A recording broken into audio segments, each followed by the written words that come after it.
को ना नारियल पसंद है, ना मीठा पसंद है, ना इत्र पसंद है। भगवान को अगर कुछ पसंद है तो भक्त का चरित्र पसंद है। अगर तुमने अपना चरित्र बना लिया तो भगवान के मिलने में कोई विलंब नहीं है। और अगर चरित्र ठीक नहीं है तो कितना भी भगवान को इत्र लगा दो, कितना भी भगवान की आरती उतारो, क्या भगवान जानते नहीं कि तुम भीतर से क्या हो? क्या हम भगवान को धोखा दे सकते हैं? क्या वो नहीं जानता हमारे अंतर मन में क्या चल रहा है? मन की शुद्धि भगवान को पसंद है। और वो मन की शुद्धि दो चीजों से हो सकती है। या तो किसी भगवत प्राप्त महात्मा का तुम्हें साथ मिल जाए, किसी संत की कृपा हो जाए, सदगुरु की कृपा हो जाए, तो समझना कि भगवान के मिलने में बिल्कुल विलंब नहीं है। और या फिर नाम जप में इतनी निष्ठा हो जाए कि तुम्हें संत अपने आप ढूंढ ले। क्योंकि जब नाम जप में निष्ठा होगी, नाम जप करोगे तो कोई भगवत प्राप्त महात्मा तुम्हें अपने आप ढूंढ लेगा, फिर कोई आवश्यकता नहीं है। दो ही रास्ते भगवान तक पहुंचने के हैं। तो ये पुरुषोत्तम का महीना है। इस कथा के हम दो ही नाम रख लेते हैं, पुण्य और पुरुषोत्तम। इस बार की कथा का नाम क्या है? पुण्य और पुरुषोत्तम। पुण्य क्या है? देखो एक बात और ध्यान से समझ लेना, हमारे जाने के बाद कौन क्या करता है ये मायने नहीं रखता है। हमारे जाने के बाद हमारा बेटा हमारा पिंडदान करे, हमें कथा सुनवाए। अरे जो व्यक्ति जिंदा में बैठ के कथा नहीं सुन पाया पंडाल में, वो मर करके बांस में बैठ के सुनेगा? बताओ। जिसको जिंदे में कभी टाइम नहीं मिला कथा में आने का, अब बांस में बांध के पितर पितर चिल्लाओ, इसमें बैठेगा वो बांस में? अब खुद विचार करो इस बात पे। चलो ठीक है, एक बात हम मान भी लेते हैं कि बेटा हमारे निमित्त तो कुछ करेगा, पर मेरा यह मानना है कि जिन हाथों से हमने पाप किया है उन्हीं हाथों से प्रायश्चित करना पड़ेगा। जिन हाथों से गलत हुआ है उससे ही अच्छा करना पड़ेगा। बात सही है कि नहीं है? गलती हमने इन हाथों से की है, गलती हमने शरीर से की है। दूसरे से जलना, दूसरे को देख करके ईर्ष्या करना, ये तुम्हारे बेटे ने थोड़ी किया, तुम्हारे मन ने किया है। तो तुम्हें अपने मन को साफ करना है कि बेटा मन को साफ करेगा? जिन हाथों से पाप हुआ उन हाथों से पुण्य करो। इन हाथों से गलत किया है तो इन्हीं हाथों में तुलसी की माला चला चला करके, और जो हमने इसमें पाप की रेखाएं इकट्ठी की हैं उसको घिस डालो राम नाम जप करके। पुण्य और पुरुषोत्तम, क्योंकि पुरुषोत्तम का महीना है। एक शब्द और जोड़ दें कि पशुपति, क्योंकि पशुपति भगवान आयोजक हैं इस कथा के। और पशुपति का मतलब क्या है? जिनकी बुद्धि पशुओं जैसी हो गई है, जिनका आचरण पशु जैसा हो गया है, जिनकी वृत्ति जानवरों जैसी हो गई है, जिनका स्वभाव जानवरों जैसा हो गया है, अगर वो भी पशुपतिनाथ के शरण में आ जाएं तो उनकी वृत्ति में सुधार हो जाएगा। और अगर यहां तक न आए, पशु वृत्ति होने के बाद भी, पशु का स्वभाव होने के बाद भी, पशुओं जैसे आचरण होने के बाद भी अगर हम पशुपति भगवान के चरणों में नहीं आ रहे तो ये गारंटी है कि अगला जन्म तुम्हारा पशु का ही। भगवान तुम्हें इंसान नहीं बनाएगा, उसने इस बार मौका दिया है कॉलोनी वालों को, शहर वालों को, कि अगर पिछला कुछ बिगड़ गया और तुम्हारा आचरण जानवरों जैसा हो गया, पशुओं जैसा, तो हम एक बार तुम्हें मौका देते हैं। क्योंकि अंतिम इच्छा तो मरने वाले की भी जज पूछता है, जेलर पूछता है कि तेरी अंतिम इच्छा क्या है। तो भगवान ने भी कहा तूने अपना प्रारब्ध तो बिगाड़ लिया, पर तेरी अंतिम इच्छा क्या है, यहां आ जा तो अगला जन्म सुधर जाएगा। तो पुण्य, पुरुषोत्तम और पशुपति, अब और जो वो आगे जोड़ेंगे वो पशुपतिनाथ जाने, पर आज 3 बिंदु लेकर, क्योंकि आज की कथा का जो मूल है भागवत में, जो शुरू में कथा होती है वो 3 से प्रारंभ होती है, ज्ञान, वैराग्य और भक्ति, या फिर कर्म, ज्ञान और उपासना। कर्म, ज्ञान और उपासना, क्योंकि आज की कथा तो यही घूमेगी पूरी। अभी नारद जी को ज्ञान भक्ति का दर्शन होगा। देखो एक बात और हमारी सुन लो,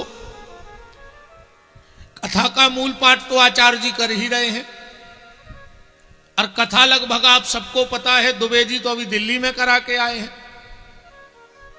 तो कथा तो सुन के ही आए हो। अब बात यह समझना है कि कथा से हम अपने जीवन की व्यथा को कैसे मिटा सकते हैं। कथा को अपने जीवन में उतारना है। मैं आपसे एक और निवेदन करूं, मैं इन 7 दिन में बिल्कुल नहीं कहूंगा कि घर छोड़ दो, पत्नी को छोड़ दो, परिवार को छोड़ दो, नौकरी छोड़ दो, पैसा कमाना छोड़ दो। अगर ये सब तुम छोड़ दोगे तो ये भगवान की व्यवस्था चलेगी कैसे? कोई नौकरी ना करे, कोई शादी ना करे, सब साधु बन जाएं, कोई पैसा ना कमाए, तो आयोजन कहां से होंगे? धार्मिक मंदिर कहां से बनेंगे? गौशालाएं कहां से चलेंगी? मेरा निवेदन यह है, घर मत छोड़ो, पति मत छोड़ो, पत्नी मत छोड़ो, कमाना मत छोड़ो। अगर छोड़ना है तो अपने भीतर की बुरी आदतें छोड़ दो, तुम्हें कुछ छोड़ने की आवश्यकता नहीं है। और अगर बुरी आदतें नहीं छूट रही तो तुम हिमालय की गुफा में बैठ जा रहे हो, पापी के पापी। कितना मंदिर में बैठे रहो तुम। पशुपतिनाथ पे अब तो एक ही मटका टंगो, तुम टैंकर लगवा दे, राजघाट की लेन डरवा दे, 24 घंटा जल गिरे। पर अगर अंतःकरण शुद्ध नहीं है तो कुछ होने वाला नहीं है। क्योंकि भगवान जल में रीझने वाले नहीं है, पर अगर भीतर के विकार छूट जाएं तो ठाकुर जी जल्दी मिल जाएंगे। हमारी कथा में न स्वर्ग बचा है न नरक।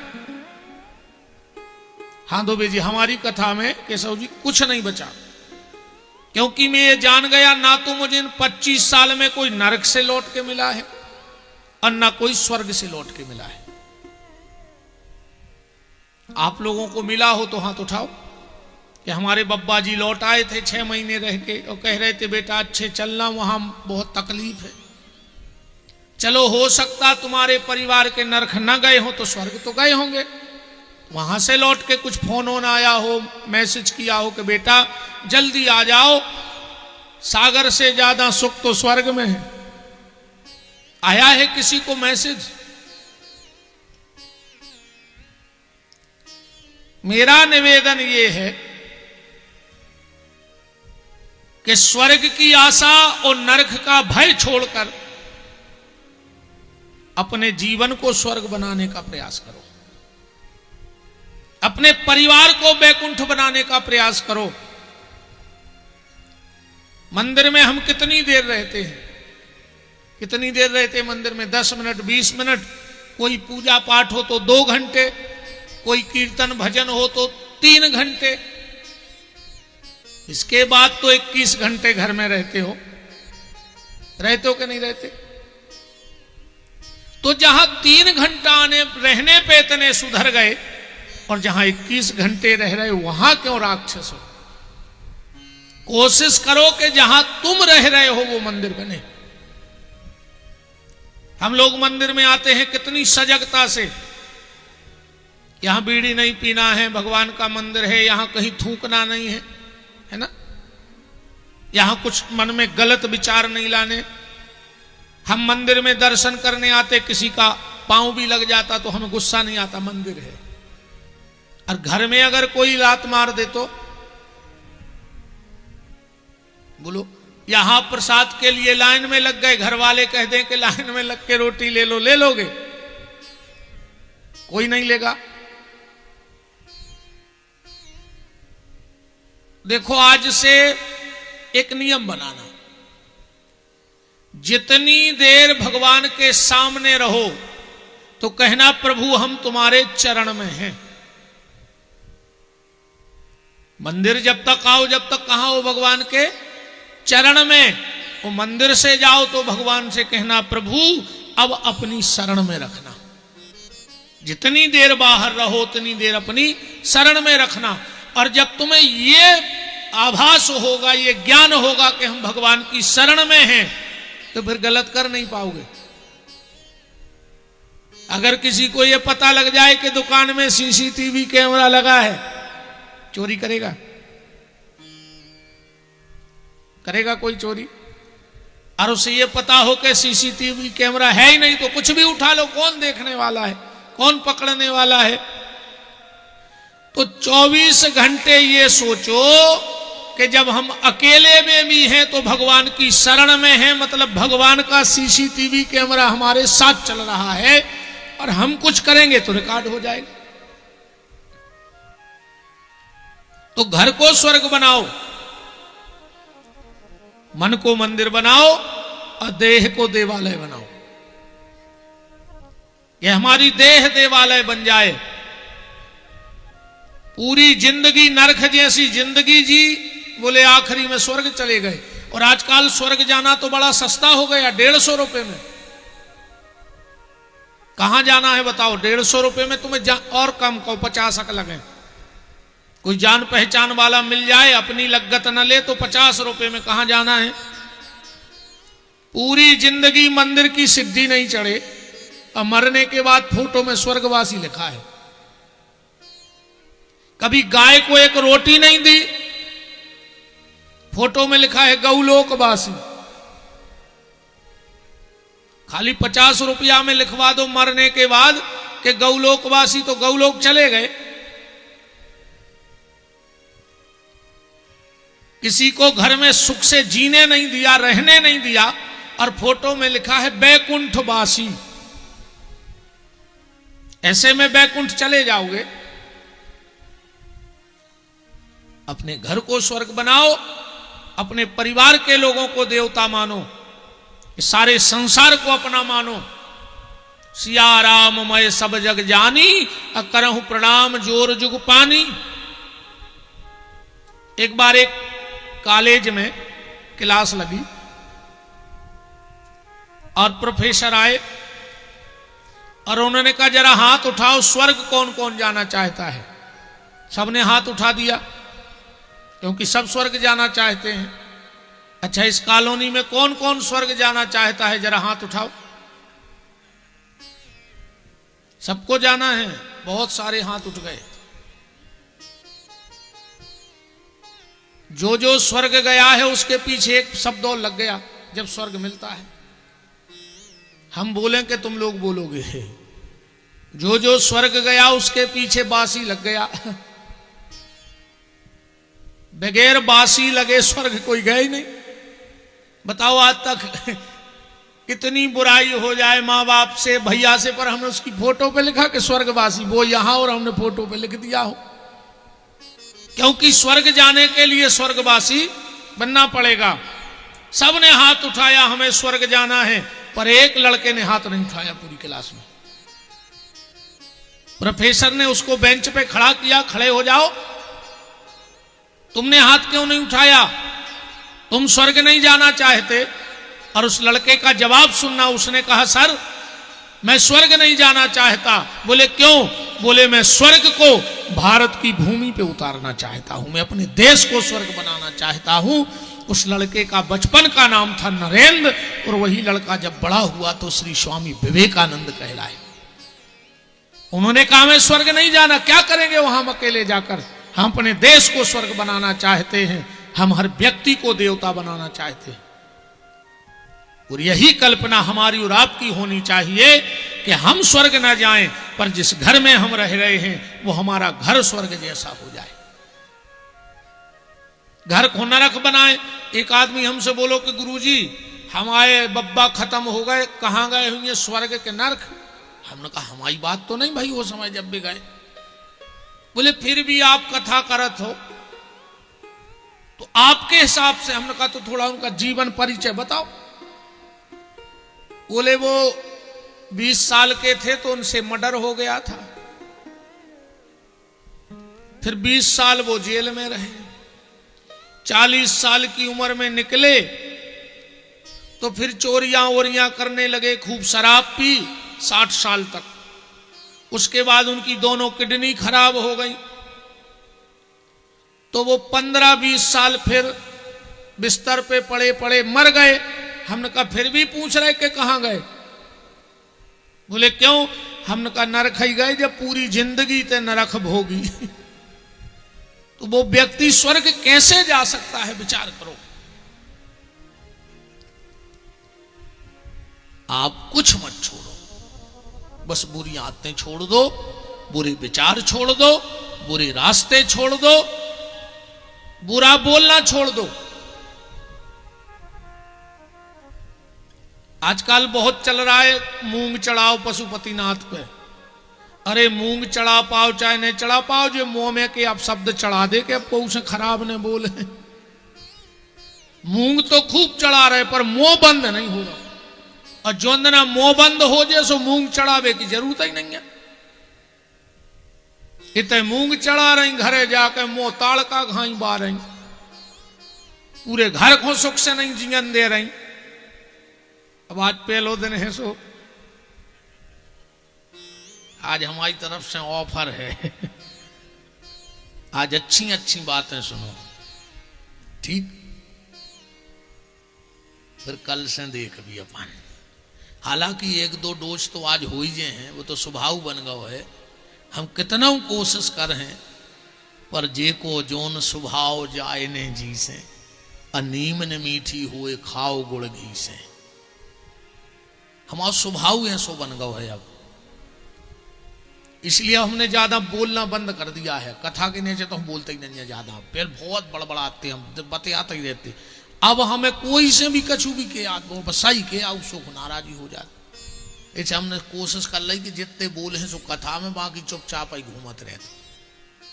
आदमी के तो महाराज जी अब तुम जा पहले खूब बतियाते। हमने कहा हम क्या करें, पहले हम चापलूसी की बातें हो रही हम मुंह में से सही नहीं करने लगी, से चुप। सबसे अच्छी दवाई है चुप रहो, क्योंकि सही बहुत खतरनाक है आज के समय में। आज का आदमी सही सुनना बोलना तो चाहता है पर सुनना नहीं चाहता। हर आदमी के तो भैया हम तो सही बोलत हैं, हम तो सही बोलत हैं। और अगर तुमसे सही बोल दी जाए, सुनने की ताकत है। अगर सच बोलने का जज्बा है तो सच सुनने की भी ताकत रखो। तो कथा के माध्यम से हम इस लोक को सुधारेंगे, और अगर यह लोक सुधर गया तो गारंटी है परलोक अपने आप सुधर जाएगा। फिर वो सुधारने की आवश्यकता ही नहीं। इन 7 दिन में श्रीमद् भागवत कथा के माध्यम से हम भगवान से जुड़ने का प्रयास करेंगे। इसमें 4 शब्द हैं, भा, गा, बा और ता। चारों को मिला दो तो भागवत बन जाए। भासन्ते त्रियलोकेषु गायन्ति नारदो शिवा, वर्तन्ते सर्वतीर्थेषु तरन्ति सर्वमानवा। जिसकी भाषा तीनों लोकों में व्याप्त है वो भागवत है। जिसको शिव नारद सनकादिक निरंतर गाते हैं वो भागवत है। जहां सारे तीर्थों का समागम है वो भागवत है। और जिससे सबका तरण तारण हो जाए वो भागवत है। पर देखो एक बात और कह दें, भागवत को सिर पे रख लो, पूरी कॉलोनी में घुमा लो, टीका लगा लो, आरती उतार लो, माला चढ़ा दो, इसे कच्छू नहीं होने। ठीक, अगर तुम 7 दिन में तुम्हारे सब पाप धो गए तो हम तो 24-25 साल हो गई, हमें तो अभी तक वैकुंठ में बैठने तो जिगात भाई। तुम्हारा 7 दिन में सब बन गए, हम 25 साल से चले आ रहे, हमारा कच्छू नहीं पाओगे। दिन रात लगे हम तो, तुमने तो रात ही विष्णु राम दिन में से पुराण करके आए।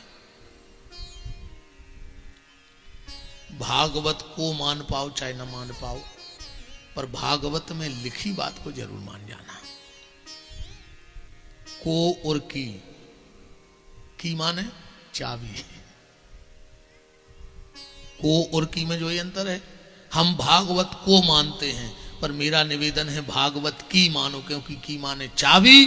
अगर भागवत की मान गए, वो चाबी मिल गई, तो बंद किस्मत के दरवाजे खुल जाएंगे और भगवत प्राप्ति हो जाएगी। नातर तो तुम आज रात में ले जाइयो सब जने को, सो गला दियो और सवेरे घोर के पी लियो, होने कच्छू नहीं है। बोलो हो जाए कच्छू, तुम तो आरती उतारा रहो, पूरे परसों तम भल लगे रहो, का हो जाए उसे। भागवत को मानो चाहे बिल्कुल ना मानो, पर भागवत की मानो। गुरुजी को मानो चाहे बिल्कुल ना मानो।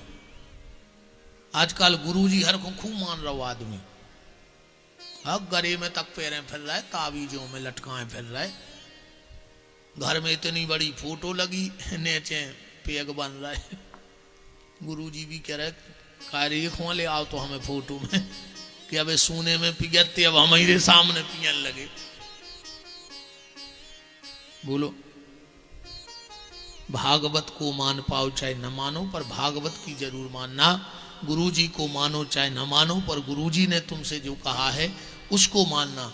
माता पिता को मानो और माता पिता की भी मानो, माता पिता को मानो,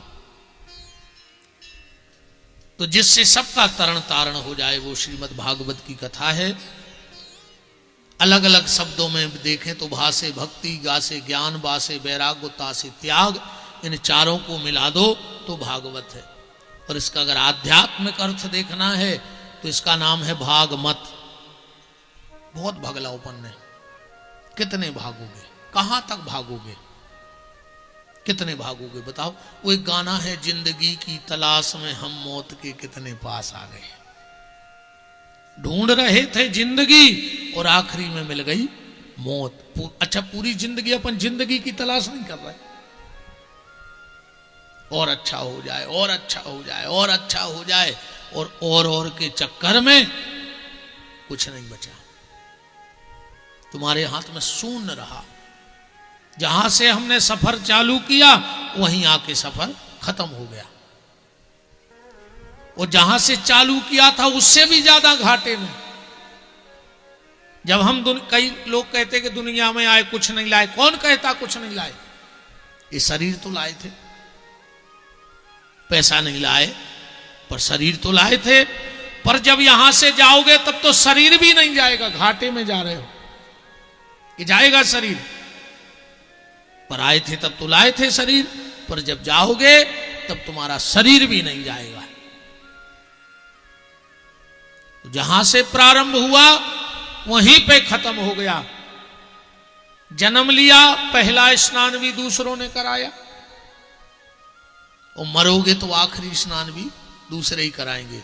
जन्म हुआ, पहला जो भोजन बना तुमने वो भी नहीं किया। खा पाए थे अपने 10 टन गंता में रसगुल्ले बने होंगे, बफर बफर आए थे पल्ले से उठ के भाई मेरे लिए बने हैं तो कुछ तो लाओ। ना पहला भोजन तुम अपना कर पाए और ना आखिरी भोजन कर पाओगे, तेरे ही खा पाओ।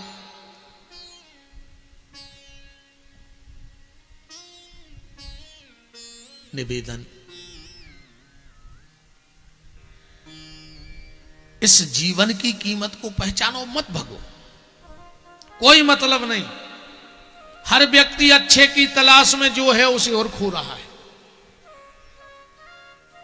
अच्छा, ऐसा एक व्यक्ति बताओ जिसके घर में शाम को भोजन की व्यवस्था ना हो, है ऐसा कोई? अरे किसी के यहां महीनों का है, किसी के यहां सालों का है, किसी के यहां पीढ़ी दर पीढ़ी का है, पर ऐसा तो कोई नहीं। पर जो घर में रखा है हम वो नहीं खा रहे। और कई लोग तो हमारी से कहते गुरुजी आजकल हम इतने फंस गए कि खावे को टेम नहीं है।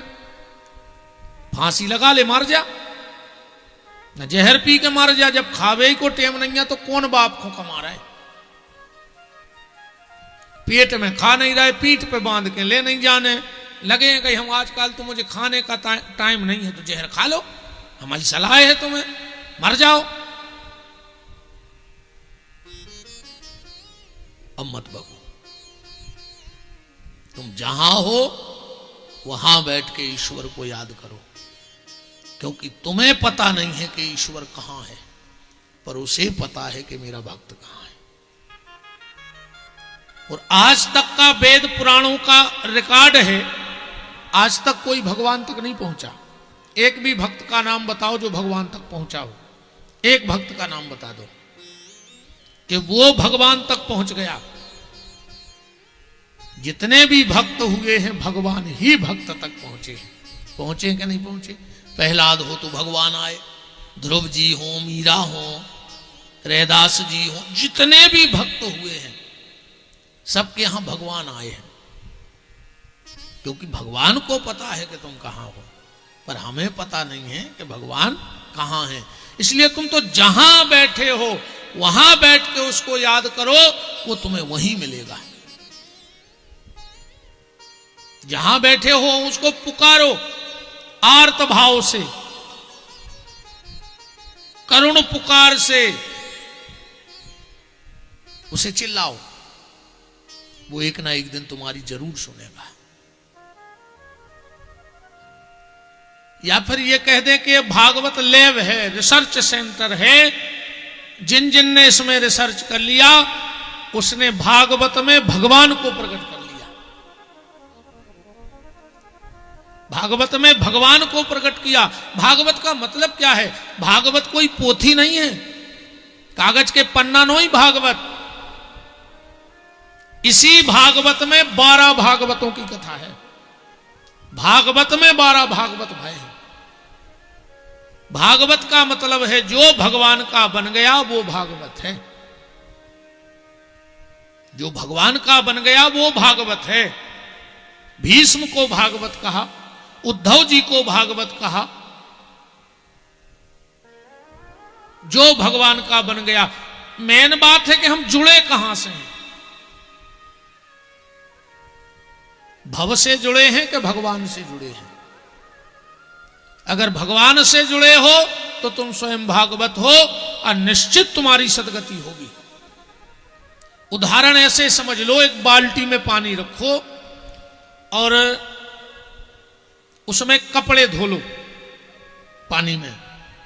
अब वो पानी तुलसी में डालोगे, नाली में डालोगे, क्योंकि उसमें कपड़ा धुल गया है। तो पानी, पर उसमें कपड़ा धुल गया। और उसी पानी में भगवान का अभिषेक कर लो, फिर उसे नाली में डालोगे। उसे कहां ले जाओगे? तुलसी में डाल लें। पानी वही है, ऐसे ही प्राणी यही है, पर यह काया से जुड़ा है कि कृष्ण से जुड़ा है, यह फैसला हमारे आपके भीतर है, हमें करना है। अगर ये प्राणी काया से जुड़ा है तो नरक जाएगा, और ये प्राणी अगर कृष्ण से जुड़ा है तो भगवान के परम धाम जाएगा।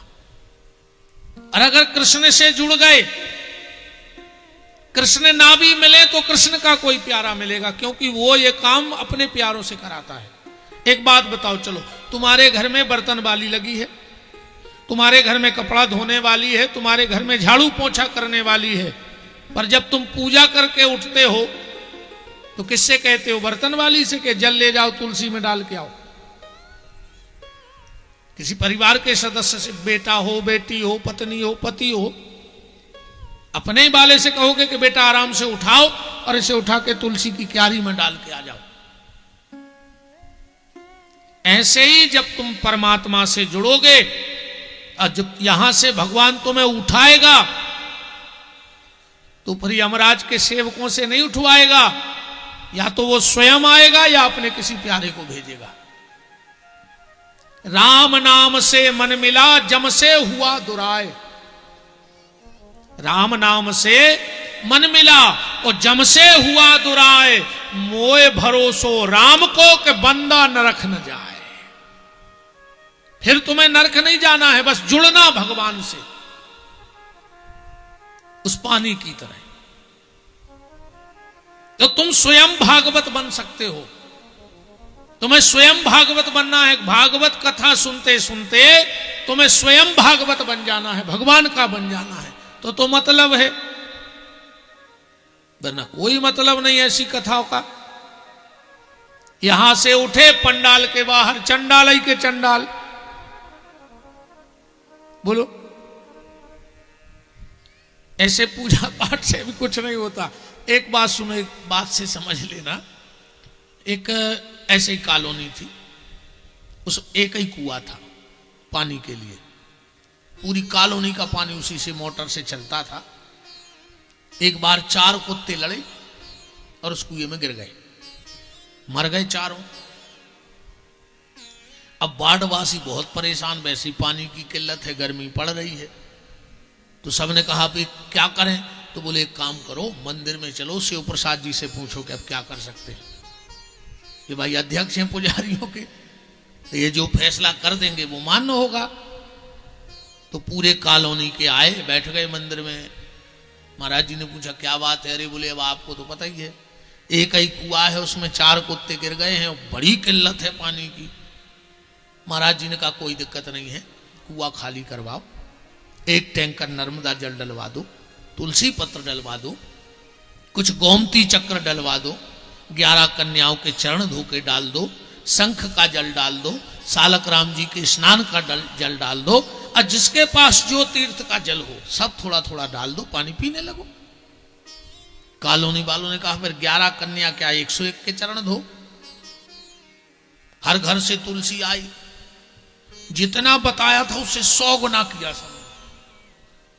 शाम को फिर आ गए पूरी कॉलोनी वाले, बोले महाराज जी आपने जितना बताया था उससे 10 गुना किया, पर वो पानी की बास नहीं जा रही। महाराज जी बोले वे कुत्ता ने कहा रहे थे कि नहीं? बोले वे नहीं कहा रहे, आपने कही नहीं आती। अब बताओ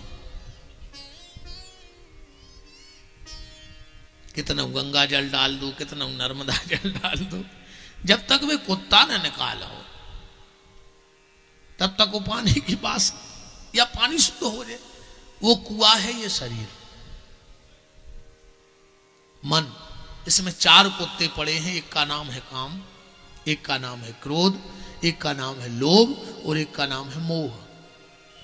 अब हम इस शरीर में चरणामृत भी पी रहे हैं, गंगा जल भी पी रहे हैं, नर्मदा जल भी पी रहे हैं, पर वो 4 कुत्ते तो जैसे ही के तैसे हैं। तो क्या करे नर्मदा जल, क्या करे गंगा जल? पहले अपने मन के कुएं को साफ करो अगर भगवान की कृपा को भरना है। हमने अपने मन में इतना व्यर्थ का भर रखा है कि जगह ही नहीं है। पहली सफाई तो हो, भगवान की कृपा तो मिलेगी।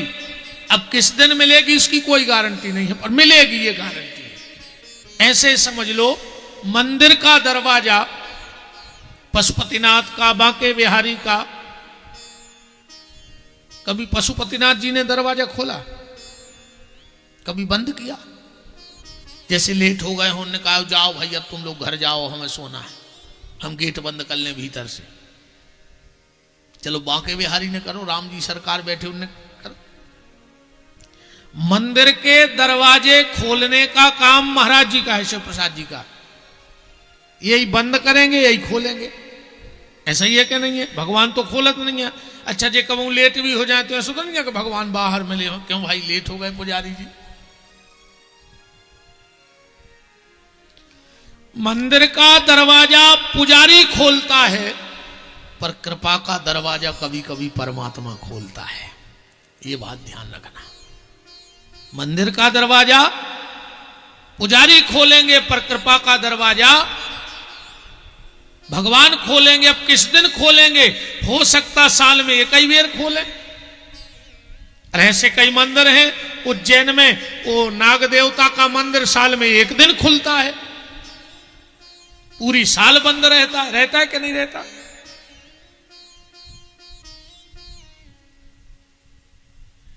तो भीतर की सफाई जिस दिन हो जाएगी, मंदिर के दरवाजे रोज खुलेंगे। पर जब अंतःकरण शुद्ध होगा तो फिर भीतर से कृपा के दरवाजे खुलेंगे। और जिस दिन उसकी कृपा के दरवाजे खुल गए, उसी दिन बेड़ा पार हो जाएगा। तो भागवत, इसका नाम है भागवत। ठीक।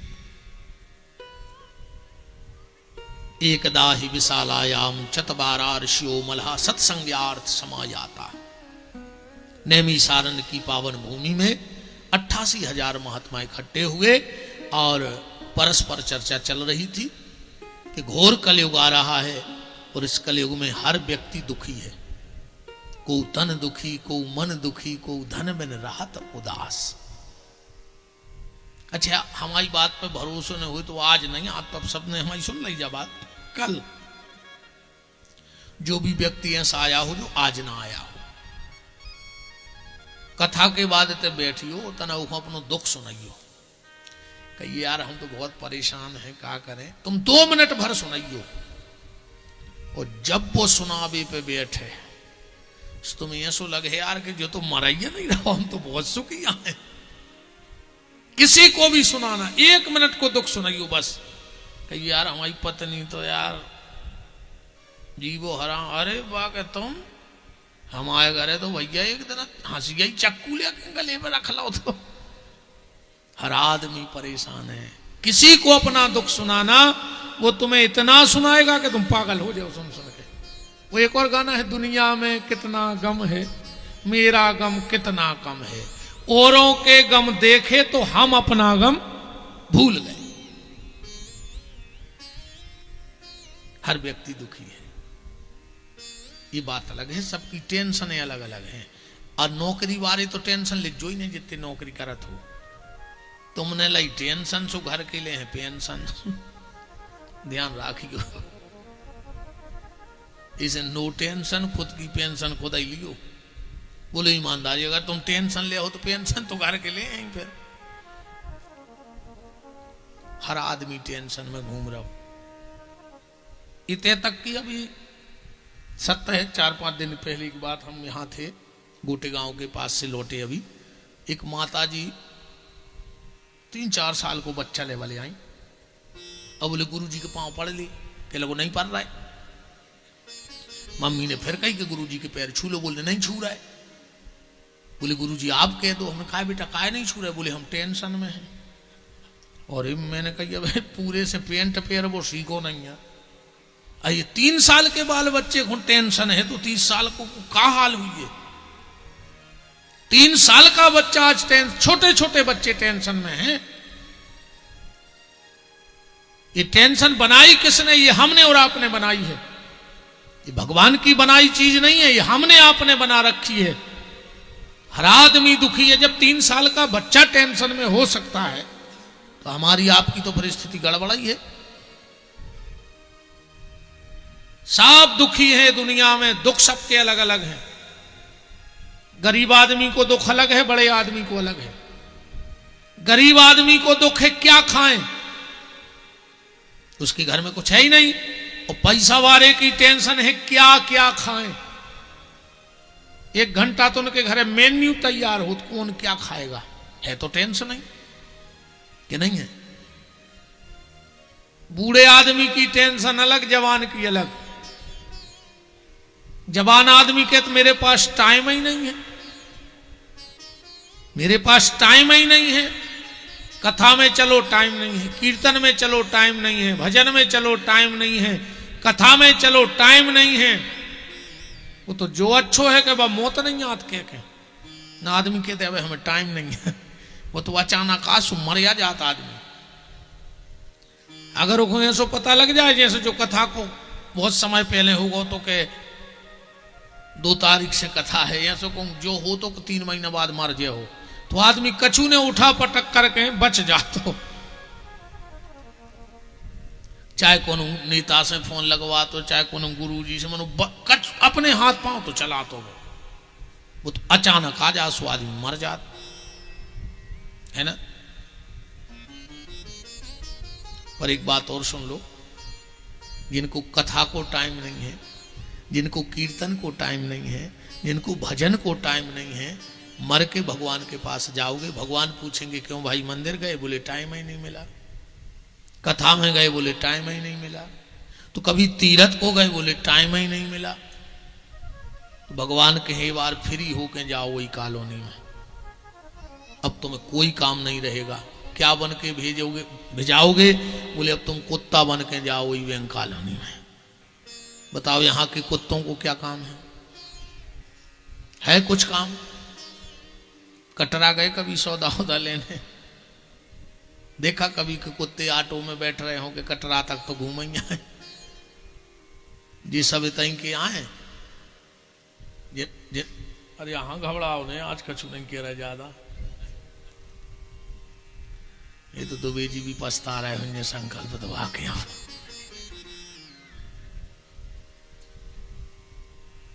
पेल के विपिन बिहारी में और अबके में तो बहुत अंतर आ गो। अब तो आग ही है मुंह में और कुछ नहीं बचो। इसलिए अगले जन्म में भगवान तुमको कुत्ता बना के पशुपतिनाथ मंदिर भेजे, इंसान बने हो तो आते रहना, वरना आना तो पड़ेगा। इंसान बन के नहीं आओगे तो कुत्ता बन के आना पड़ेगा, क्योंकि ईश्वर का न्याय बड़ा पक्का है। हाँ, बहुत पक्का न्याय है उसका। आप कल्पना नहीं कर सकते जहां से उसकी सोच प्रारंभ होती है। और एक बात तो हमारी ध्यान से सुन लेना, जीवन में कोई ऐसा काम मत कर देना जिसके कारण कोई व्यक्ति सुख से जी ना पाए तुम्हारे कारण।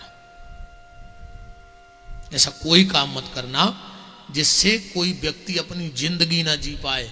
अगर तुम्हारे कारण कोई सुख से जी ना पाया तो भगवान तुम्हें सुख से मरने नहीं देगा, ये गारंटी है, क्योंकि उसका न्याय बहुत पक्का है। एक बात से समझियो भगवान की सोच कहां है। ऐसे ही मंदिर के बाहर, पशुपतिनाथ मंदिर जैसा कोई मंदिर रहा, 2 लड़के बैठे थे या पार्क में आके बैठ गए। एक लड़का और आ गया तो वो भी इसी कुर्सी पे बैठ गया। 3 लोग बने ही जाते हैं। एक ने कहा यार हमें भूख लगी है, दूसरे ने कहा हमें भी भूख लगी है। तो दोनों ने अपना अपना डिब्बा निकाला। तीसरे से कहा तुम्हें भूख लगी? बोले लगी तो है, पर हमारे पास डिब्बा नहीं है, खावे की कोई व्यवस्था नहीं है। तो उन दोनों ने कहा ऐसा थोड़ी होगा, अपन बांट लेते हैं। तो एक के डिब्बे में थी 5 रोटी और एक के डिब्बे में थी 3 रोटी। कितनी रोटी हो गई? 8। भगवान का हिसाब देखना। अब खाने वाले हैं 3 और रोटी है 8। बोले बटे कैसे? भाई 6 होती तो 2-2 ले लो, 9 होती तो 3-3 ले लो, 4 होते 12 होती तो 4-4 ले लो। 8 रोटी। उनमें एक थोड़ा दिमाग वाला था, बोले एक काम करो हम बांट देते हैं बराबरी से। बोले कैसे? बोले 1 रोटी के 3 टुकड़े करो। तो 8 रोटी के कितने टुकड़े हो गए? 24। अपन 3 लोग हैं, 8-8 टुकड़े खा लो, फिर ही हो जाओ। 8-8 टुकड़े बांट लिए, खा लिए। और जैसे ही जाने लगे, जिसके पास रोटी नहीं थी उसने कहा धन्यवाद तुम लोगों ने हमें भोजन कराया, तो एक काम करो तुम ये 8 सोने के सिक्के ले लो, पैसा मेरे पास बहुत है, बस रोटी नहीं थी, और दोनों बांट लेना।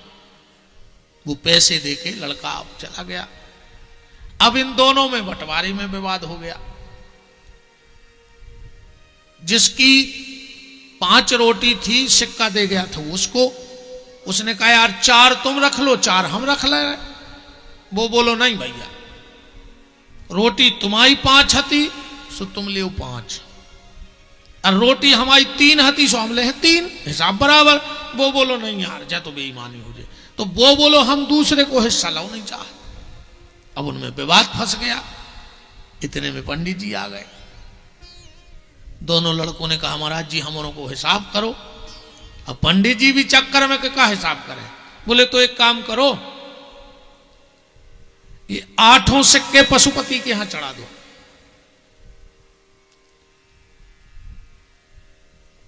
और कल आओगे तो हम तुम लोगों का फैसला कर देंगे। उन्होंने कहा ठीक है। 8 सिक्के मंदिर में चढ़ाए, दोनों चले गए। पुजारी जी हाथ जोड़ के प्रभु कुछ ना कुछ हल निकाल देना, लोगों की आस्था है श्रद्धा है वो बनी रहे, टूटे ना। क्योंकि पुजारी जब भी सेवा करता है भगवान की अपने लिए कुछ नहीं मांगता, ये भी गारंटी है। जितनी देर वो भगवान की सेवा करेगा, वस्त्र पहनाएगा, इत्र सेवा करेगा, तिलक करेगा, तो वो भगवान से एक ही प्रार्थना करता है कि प्रभु जो तेरे दरबार में आए वो कभी खाली ना जाए, क्योंकि लोग तुझ पे बहुत भरोसा करते हैं, उनका भरोसा ना टूट जाए। पुजारी जी ने कहा भगवान मैं तो सो रहा हूं पर इसका फैसला कर देना। अब पुजारी जी सो गए, भगवान सपने में आ गए, क्योंकि भगवान तो भाव के भूखे हैं। कि नहीं अंतर में नहीं बाहर में, नहीं आस में है नहीं खास में है, न विरक्ति में है न विलास में है, यदि प्रेम है तो प्रभु पास में है। अगर प्रेम है तो परमात्मा है, और प्रेम नहीं है तो परमात्मा नहीं है। जहां भक्त की हां भगवान वहां। बताओ पुजारी जी क्या बात है। बोले प्रभु जो फैसला, भगवान बोले एक काम करो, जे की 3 रोटी हतियों को 1 सिक्का दे दे, अजय की 5 हतियों को 7 दे दे। अरे पुजारी जी बोले जो और ठीक रहा, वो तो 4 नहीं ले रहा हूं, वो 7 कैसे ले ले। पुजारी जी बोले प्रभु हमें आपका हिसाब समझ में नहीं आया। भगवान बोले देखो ऐसा है पुजारी, उसकी थी 3 रोटी और 1 रोटी के टुकड़े हुए 3, तो उसके कितने टुकड़े हुए 9, तो 8 तो उन्हें खुद ही खा ले। वो को तो ये कई टुकड़ा गाओ दान में कि नहीं गाओ, ऐसा ही हुआ। और उसकी थी 5, तो उसके हुए कितने टुकड़े 15, तो 8 ने खाई 7 ने दान करी, तो 7 से काऊ को मिलो चाहिए कि नहीं मिलो चाहिए। ये हिसाब उस ईश्वर का है। बताओ हम ये कल्पना कर सकते हैं, सोच सकते हैं ये बात? हम नहीं सोच सकते।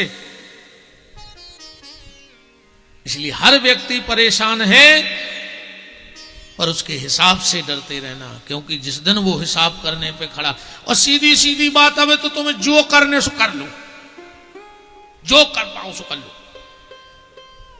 बात जल्दी ऐसे समझ में आ जाए, तुम उन्हें सब नौकरी पेशा वाले हो, बड़े बड़े आदमी बैठे हो, मॉल में जा तो मॉल में, अच्छा तुम्हारे संग का दुकानदार घूमत मॉल में, उन्हें तो एक ट्राली दे दी,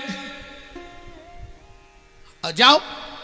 अच्छा तो जहर की शीशी भी रखी, अब अगर तुम बा उठा के उनमें रख ले तो तुम्हें तो कोई रोक व्यवहार भी नहीं।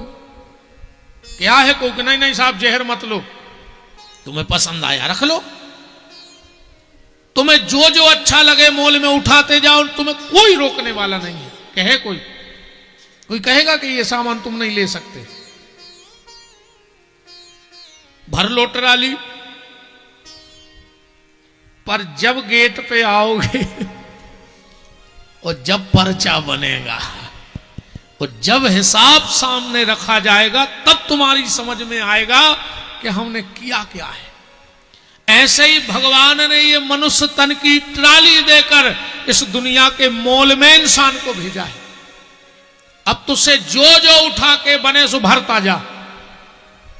कोई पाप भर रहा है ट्राली में, कोई पुण्य भर रहा है, कोई सेवा, कोई समर्पण, पर कोई रोक ना पाप करने। ऐसा नहीं है कि तुम पाप करो सो भगवान थपाड़ा मार हट गलत कर रहा है, नहीं, भगवान बोले अभी ट्राली तो आए हाथ में, भर लो जितना भरना है। फिर बोले तुम, बोले हम तो गेट पे मिलेंगे। भगवान कहां मिलेंगे? गेट पर। बोले क्यों? बोले पूरा कंप्यूटराइज है, पूरा हिसाब रखा है, इसलिए तो तुम घर में भी वृंदावन का अनुभव कर सकते हो, घर में भी श्री अवध का अनुभव कर सकते हो। और अगर शांति नहीं है तो श्री अवध और वृंदावन में भी ऐसा नहीं है कि सब शांत ही शांत लोग रह रहे। ऐसा नहीं कि तीर्थों पर सब भक्त ही भक्त आए, और अगर सब भक्त हैं तो वहां चोरी क्यों होती है, लड़ाई झगड़ा क्यों होता है?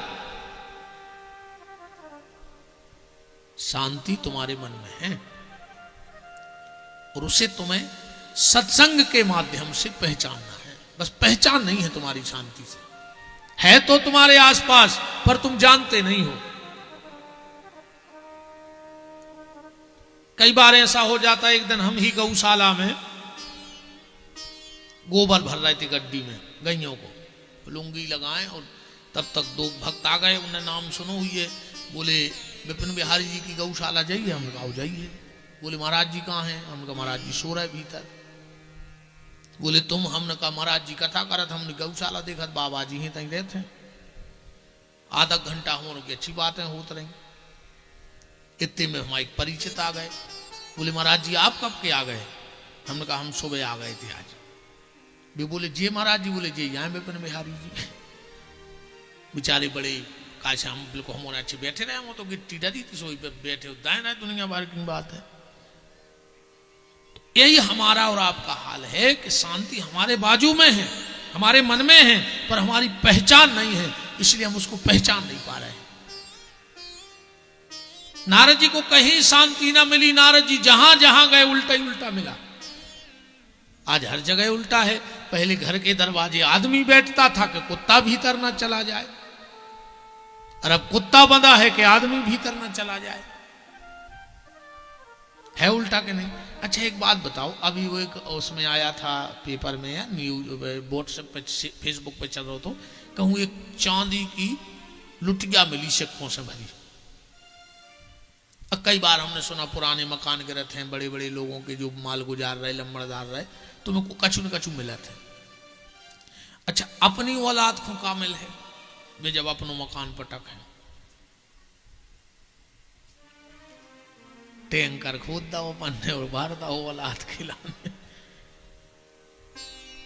पहल के माँ बाप पैसा गड़ा के धरते और अपन ने टैंक गड़ा के धर दो, मजूर तक नहीं मिलने वो खोद भी। विचार तो करो, है ना? सब उल्टा पुल्टा हो गया। माँ बाप की कोई सेवा करना नहीं चाहता, करे भी तो ये करने नहीं देती। अगर लड़का चाहे भी कि सेवा करें तो ये करने। एक गाना और था पुराना, जितनी चावी भरी राम ने उतना चले खिलौना, सबने सुना होगा। रोते रोते हंसना सीखो, हंसते हंसते रोना। अब ये गाना भी पलट गया कलयुग में। अब तो जितनी चावी भरी लुगाई ने। बोलो ईमानदारी है, सही है कि नहीं है? अगर तुम राम की चावी से चल रहे होते, कृष्ण के खिलौने बन के चल रहे होते, तो राम ने 3 माताओं का सम्मान किया और सेवा की है। राम जी ने 3 माताओं की, कैकेयी, कौशल्या और सुमित्रा। तुम एक माता की सेवा नहीं कर पा रहे। कृष्ण के अगर तुम अनुयायी हो तो कृष्ण ने 3 माताओं का सम्मान किया, तुम एक का कर लो। राम को भजना सब चाहते हैं, पर राम जैसा बनना कोई नहीं चाहता है। अब मेरा निवेदन है, राम का भजन ना हो पाए तो दिक्कत नहीं है, पर राम का चरित्र जीवन में उतार के देखो, तुम्हारा हर एक शब्द भजन बन जाएगा, तुम्हारे आचरण ही भजन बन जाएंगे। जितने भी देव 24 अवतार हुए, आप पूरी रामायण में कहीं बताओ राम जी कहीं ज्ञान देते मिले? राम जी ने कोई किताब लिखी? राम जी ने कोई ग्रंथ लिखा? राम जी ने कोई श्लोक लिखे नहीं लिखे। क्यों? क्योंकि राम का चरित्र ही अपने आप में ग्रंथ था, राम का आचरण ही अपने आप में शास्त्र था, राम का स्वभाव ही अपने आप में वेद था। राम को लिखने की जरूरत नहीं पड़ी, बस राम ने दिखाया है, लिखा नहीं है। तो राम भजन सब करना चाहते हैं, पर राम जैसा बनना कोई नहीं चाहता। राम जैसे बनो। तो अब तो जितनी चावी भरी लुगाई ने, उतने नहीं चल रहे तुम। और ईमानदारी बताओ। अच्छा, जो घर वाली कह रही तुम वो कर रहे कि नहीं कर रहे? तुमने भैया छोड़ दिया, माँ बाप छोड़ दिए, रिश्तेदार छोड़ दिए, जो कुछ ये कह देती हैं वो आखिरी तुम्हें ब्रह्म बाबा खो जाता है। इतने पंडित जी, इतने कथावाचक तुम्हें सिखा रहे, तुम भी नहीं सीख रहे, पर इन्हें जो 2 मिनट में मंत्र दो है वो तुम्हें ऐसो जम गओ। आजकल तुझे बहन जी हर एक बात और कहने लगी अपने सास ससुर से, तुमने किया क्या है? आजकल की बहनें अपने सास ससुर से कहती तुमने क्या किया, क्या कर दिया तुमने? तुझे तुम्हारे सजना बलमा पिया ऐसा ही प्रकट हो गए थे 5 फुट के, जो तुम्हारे पास तुम्हारे बलमा है, सजना है, सैया है, जो कछु कहत हो। आजकल तो एक नौ शब्द आओ है मार्केट में, अब तो कहने लगी हैं जानू। हाँ, आजकल की बहन जी है घर वाले से कहते हैं जानू, और वो की एक ना मानू, तो क्या के जानू मानू? जानू तो मानू ना, कोई जानू नहीं।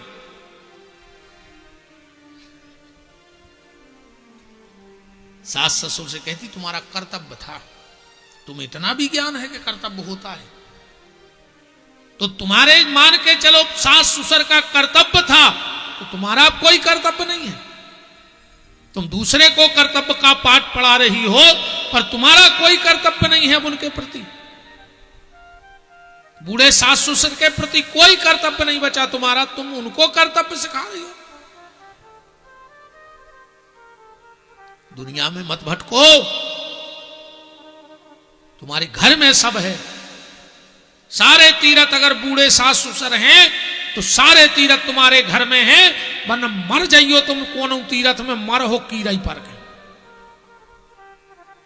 तुम भागवत खा ले, रामायण खा ले, पूरी घोर घोर, मर हो कीरा पर के। अरे आज का चुके नहीं गए फेल होते नहीं, खबर नहीं देती आए, हमें क्या करें, वो तो हम बहुत गुस्सा आ जाते। आओ नहीं आने हो सो नहीं अज्जू, हमें अब ये को भी डर नहीं बचोगे, को आ रहा हो को नहीं आ रहा हो। अब जी ने तो फंसा ही गए 2-3 जने, दुबे जी, गांधी जी और श्रीवास्तव जी, जी कहाँ भाग रहा है? 6 जने जी होगा और 1 से प्रसाद भैया कहाँ भागे? 7 हो गए, वो भगवान को 7 हो जाए जो खेल होगा। बता अच्छा तुम्हारे कहाँ भाग हो? अब तुम्हारे भगा ही नहीं सका, इतना ही बचे रे में 8-10 जी हमारे संग सो भीड़ सी दिखाता ही दे। जा भी बिल्कुल पक्की राखियो, सुनवे की दम हो तो पंडाल में आइयो ना, कल से एक नहीं आइयो। हाँ बिल्कुल, अगर सुनवे की दम हो तो आइयो ना, बिल्कुल परेशान नहीं। चिकाए हो तो गर्मी में लपटे खा रही एसी में सो, कूलर चलाओ, घरे बैठो। कथा से अगर सुधर सको तो आओ, कुछ ले जा सको तो आओ, वरना कोई मतलब नहीं है। माँ बाप का सम्मान नहीं है, गैया की हालत खराब है। वो भैया से सबसे बड़ा दुश्मन मान बैठो आज को आदमी, सबसे बड़ा दुश्मन मान लिया उसने अपने सगे भाई को, क्योंकि कान तो तुमने भरी ना, ऐसे कान भरे हैं। हमारे एक हाथ जोड़ के निवेदन है, बहन हरो और भैया हरो, मोह को जहर अगर कोई खून दे दे हो तो वो ही मार है, जे को जहर पी है। मुंह से गया जहर भीतर जाता है तो वो व्यक्ति अकेला मरता है, पर अगर कानों के द्वारा जहर दे दिया जाए वाणी का, तो वो पूरे परिवार को लेकर को, समाज को, राष्ट्र को तक नष्ट कर देगा। इसलिए मुंह का जहर दे देना, पर किसी के प्रति कान में जहर मत देना। आज लोग मुंह का जहर नहीं दे रहे, पहले अपन सुनते उनको जहर दे दो, उनको जहर दे दो। अब जब घट आदमी खुद खा ले वे इच्छा अलग है, अपन उनने जहर खाकर सुसाइड कर ली। लेकिन अब अपन जानी सुन रहा है कि किसी ने किसी को जहर दिया। पहले बहुत चलत तो जो चलत तो क्या यार उनके रिश्तेदार ने जहर मिला के कछु दे दो या जो, क्योंकि अब मुंह का जहर देना बंद है। आज का आदमी कानों में जहर भर रहा है। और बड़ी से बड़ी संस्था, बड़े से बड़ा ट्रस्ट, बड़ा से बड़ा परिवार, बड़े से बड़ा समाज इसलिए टूट जाता है क्योंकि ट्रस्ट में, समाज में, परिवार में आज काम करने वाले कम और कान भरने वाले ज्यादा रह रहे हैं। चाहे ट्रस्ट हो, कुछ भी हो, जहां कान भरने वाले ज्यादा होंगे और काम करने वाले कम होंगे, वो ज्यादा देर न परिवार चलेगा, न ट्रस्ट चलेगा, न कमेटी चलेगी और न प्रेम व्यवहार चलेगा। इसलिए एक मंथरा ने राम के घर में कान भर दिए तो राम जैसे समृद्ध, शक्तिशाली, सर्वसंपन्न, सर्वशक्तिमान परमात्मा का भी घर भी टूट गया तो हमारी आपकी क्या हालत होगी। इसलिए कान भरने वालों से बचना। ये कान का जहर आज बहुत भयंकर दिया जा रहा है, हर व्यक्ति को दिया जा रहा है और ऐसा नस नस में फैल गया है ये कान का जहर कि ना जाने अब इसके दुष्परिणाम क्या होने वाले हैं तो भगवान जाने।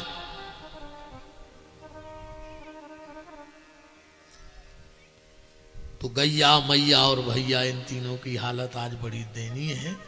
नारद जी को जब कहीं शांति ना मिली तो देव ऋषि नारद वृंदावन पहुंच गए। वृंदावन की वो पावन भूमि है, वो पवित्र भूमि है जहां स्वयं भक्ति नृत्य करती है। धन्य वृंदावनम तेनो भक्ति नृत्य करी असी। ऐसी पावन भूमि वृंदावन की है जहां स्वयं बाके बिहारी राधा नाम का जाप करते हैं। राधा नाम का जाप स्वयं भगवान करते हैं। एक अच्छे भाव से जोड़े कथा के। एक दिन भगवान द्वारिका में थे, जब सब पूरा महाभारत हो गया, सारी लीलाएं हो गई, तो भगवान द्वारिका में सो रहे थे। कमरे में अंधेरा था। अब बगल में सो रही थी रुक्मणी जी। अचानक रुक्मणी जी को लगा कि कमरे में कोई सिसक रहा है, किसी के रोने की आवाज आ रही है। अब रुक्मणी जी ने विचार किया कि मैं और मेरे पति मतलब ठाकुर जी के अलावा कोई दूसरा क्यों होगा कमरे में। उठी, दीपक जलाया तो क्या देख रही हैं कि बांके बिहारी की नींद लगी है, आंखों में से आंसू की धार लगी है, ओंठ हिल रहे बिल्कुल धीमे से। रुक्मणी जी ने भगवान के जब बिल्कुल मुंह के यहां कान लगा दिया तो एक प्यारा शब्द सुनाई दिया, राधा राधा राधा राधा। अब रुक्मणी जी की इतनी ताकत तो पड़ी नहीं कि भगवान को जगा लेगी, क्योंकि नींद लगी है। राधा नाम कभी सुना भी नहीं था रुक्मणी जी ने। सुबह हुआ, रुक्मणी जी जल्दी उठी और अपनी सासो मां रोहिणी जी के पास गई, बलराम जी की मां। क्योंकि गोकुल, वृंदावन और मथुरा, इन तीन लीलाओं को जब भगवान ने किया और जब भगवान द्वारिका गए तो भगवान सिर्फ 3 लोग वहां गए हैं लीलाओं में से, और कोई नहीं गया साथ में। एक तो स्वयं भगवान, दूसरे दाऊ, तो दाऊ से पूछ नहीं सकती क्योंकि जेठ है, और जेठ का बड़ा कायदा होता है, और जेठ को कायदा बहुए तो ठीक आदमी भी करत। घर से निकलत हैं, बोले तने तौलिया उठा दियो, बोले काय, बोले जेठ चल रहा हूं। अच्छा बताओ, कोई जेठ के महीने में खाली सिर घूम सकता है? क्योंकि वो जेठ है, उसका पर्दा करना पड़ेगा। महीने में जेठ है, वैसो भी जेठ है, तो पहले भगवान स्वयं उनसे पूछ नहीं सकते। दूसरे बलराम जी वो जेठ हैं तो कायदा मर्यादा है, और तीसरी है माता रोहिणी। माता रोहिणी के पास गई, बैठ गई चरण पड़े। बोले मां मेरे मन में एक विचार चल रहा है, सो नहीं पाई। बोले क्या? बोली ये राधा कौन है? और जैसे ही माता रोहिणी ने राधा शब्द सुना, कुर्सी से गिरते गिरते बची। तुमसे किसने कहा राधा के बारे में? कहां सुन के आ गई? बोले तुम्हारे बेटे मेरे पति रात में रो रहे थे और राधा राधा राधा राधा कह रहे थे। अब बताओ ये राधा कौन है? तब तो भगवान की सब रानियां आई गई थी। रुक्मणी रोहिणी माता का महल भर गया। 16,108 पत्नियां। सबने कहा बताओ, हमने भी नहीं सुना ये राधा नाम। रोहिणी जी बोली ये बताओ तुम्हें जानना है कि राधा कौन है? बोले हां।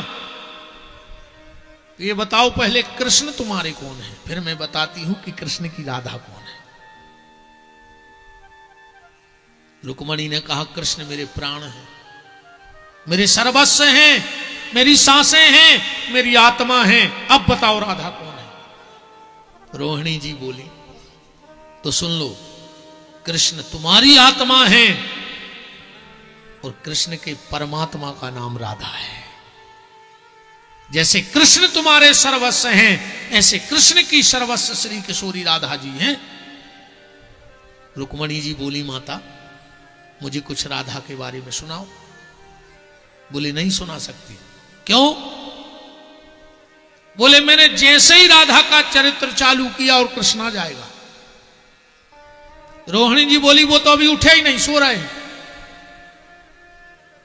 रोहिणी बोली तुम यही तो, रुक्मणी ने कहा तो रोहिणी जी बोली तुम यही तो जानती नहीं। जैसे बीन के बजने पर सांप पिल में नहीं रह सकता, ऐसा राधा कहने पर कृष्ण दूर नहीं रह सकता।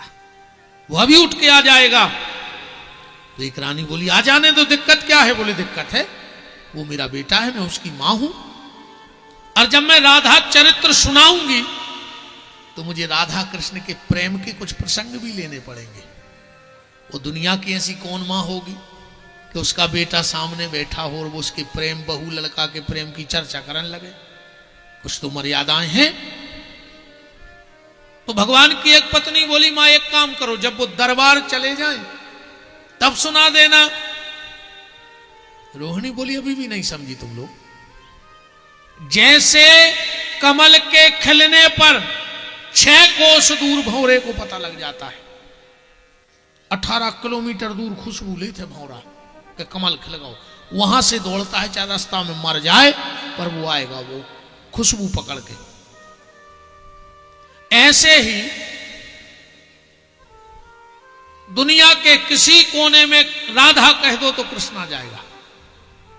और आप लोग गाती भी हो, राधे राधे रटो चले आएंगे बिहारी, राधे राधे रटो चले आएंगे बिहारी, आएंगे बिहारी चले आएंगे बिहारी, आएंगे बिहारी चले आएंगे बिहारी। ताली सेवा करते हुए मीठी मीठी, आएंगे बिहारी चले आएंगे बिहारी, आएंगे बिहारी चले आएंगे बिहारी। राधे राधे राधे राधे रटो चले आएंगे बिहारी, राधे राधे रटो चले आएंगे बिहारी। हरि बोल।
बिहारी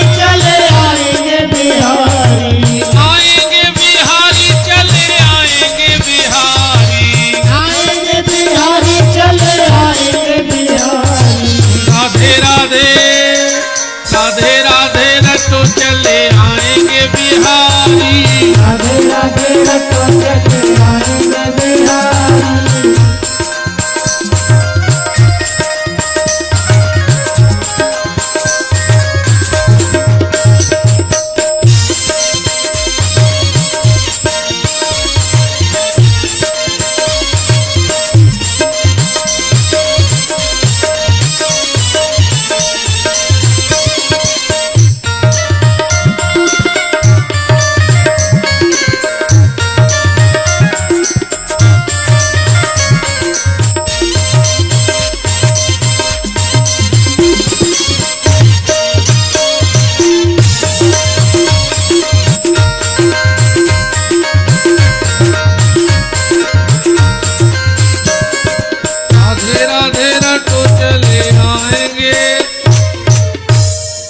रोहिणी जी बोली कि रुक्मिणी, दुनिया के किसी छोर पे अगर कोई राधा कह दे तो कृष्ण वहां पहुंच जाता है। तो बोले राधा की कथा नहीं हो सकती। रोहिणी जी बोली एक शर्त पे हो सकती है, अगर कोई कृष्ण को महल में ना आने दे तो वो मेरे सामने भर न आए तो मैं सुनाती रहूंगी। अब सबने विचार किया भगवान का घर, भगवान को कौन भीतर नहीं आने दे सकता। बोले पूरी द्वारका में एक पावरफुल है कृष्ण से भी ज्यादा, उसका हुक्म चलता है वहां पर, उसके आदेश का कोई उल्लंघन कर नहीं सकता। बोले कौन? बोले भगवान की लाडली प्यारी बहन सुभद्रा, अगर वो चाहे तो भीतर नहीं आएंगे भगवान। सारी भाभियां पहुंची सुभद्रा दीदी के महल, कहा जीजी आज तुमसे बड़ा जरूरी काम है। बताओ भाभी। तुमको चौकीदार बनना है, बन जाऊंगी। दरवाजे पे खड़ा होना है, बोले हो जाऊंगी। कोई अंदर ना आ पाए, नहीं आएगा। अच्छा जैसे दाऊ और भैया आ जाए तो उनको तो भीतर आ जाने देंगे। अरे भगवान की पत्नियां बोली कि जी जी वो ही तो भीतर ना आए इसलिए तो तुम्हें बना रहे हैं चौकीदार, वो भर भीतर ना आ जाए इसलिए तुम्हें खड़ा कर रहे हैं। मानो कि हमारे, अरे चलो भाभी ठीक है, तुम्हारे लिए ये भी है, भैया नहीं आएगा भीतर, न दाऊ आएगा न कन्हैया आएगा, भैया। भगवान तैयार हुए और सभा में चले गए। यहां तो गुप्त तैयारी हो गई थी पूरी पंडाल की बैठने की, क्योंकि राधा की कथा बैठनी है द्वारिका में। माता रोहिणी कुर्सी पर बैठी, ऐसे ही सब गोपी भाव में सब बैठे हैं। कहां से प्रारंभ हुआ राधा चरित्र? भगवान कृष्ण के जन्म से। माता रोहिणी ने श्लोक पढ़ा कि नंदस्त्वम आत्मज उत्पन्ने जाता अलहादो महामनः आहूय विप्रवेद ज्ञान स्नाता शुचिलंकृतः। एरी बहुओं, जब तुम्हारे पति का जन्म हुआ तो बधाई गाई जा रही थी और सब लोग गा रहे थे कि नंद घर ठोठा जायो है। ठोठा माने बेटा हुआ है। और उसी समय नंद बाबा के कानों में एक दूसरी आवाज आ गई, जैसे 10 लोग भजन गा रहे हो और 9 गा एक सुर में, और एक व्यक्ति बेसुरा और दूसरा भजन गाने लगे तो 9 की आवाज नहीं आएगी पर 1 की आ जाएगी। तो पूरे गोकुलवासी तो गा रहे नंद घर ठोठा जायो है, पर उसमें एक आवाज आई, बरसाने से नंद भवन में टीका आयो है। नंद बाबा ने कहा सोहरे हो रहे थे और ये लगुन के गीत गाए जाने लगे। चुप हो जाओ, इधर आओ, तुम तो हमारे गांव के नहीं लगते, कहां के हो? बोले हम आपके गांव के नहीं है नंदराज जी। कहां से आए हो? बोले हम बरसाने से आए हैं, वृषभानु जी ने भेजा है। ये क्या गा रहे हो? आओ जरा बाहर आओ। नंद बाबा को बाहर ले गए, फल फूल की टोकनी, हीरे मोती जवाहरात के ढेर थालों में सज। ये क्या है? बोले तुम्हारे कन्हैया का टीका है, तिलक लाए हैं, सगाई करने आए हैं। नंद बाबा बोले दारी के अब नाल छेदन भाव नहीं है, शोर में से बाहर नहीं आओ, हमरों ने अब देखो नहीं है, अब तुम टीका लेके आ गए। बरसाने से जो ग्वाल आए थे आंखों में आंसू भर के बोले बाबा हमारे महाराज बरसुभान जी ने कहा है कि नंद के छोरे को कोई और तिलक कर दे, उसके पहले अपन तिलक कर दो, अपना दामाद बन जाए। अब ये चर्चा कहां हो रही है? द्वारिका में। भगवान कहां बैठे हैं? सिंहासन पे, आसन पे, सभा में। अब भगवान बैठे बैठे मुस्कुरा रहे।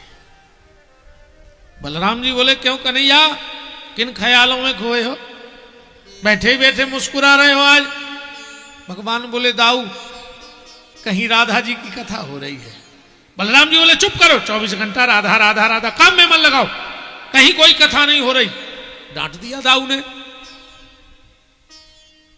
पर भगवान तो कान कहां लगाए हैं? महलों में। माता रोहिणी बोली कि सुनोरी, ए बहुओ, तेरा जो पति बहुत दिमागदार बना घूमता है ना, सारी दुनिया को नचाता है अपनी बुद्धि से, पर जब ये राधा के सामने गया तो इसकी बुद्धि काम नहीं की। क्या बात कर रही हो? हमारे पति को जो स्वयं बुद्धि है, जो स्वयं सिद्धि है, सर्वेश्वर हैं। अरे रोहिणी जी बोली तुम राधा को जानती नहीं हो, तुम अभी राधा को जानती नहीं हो।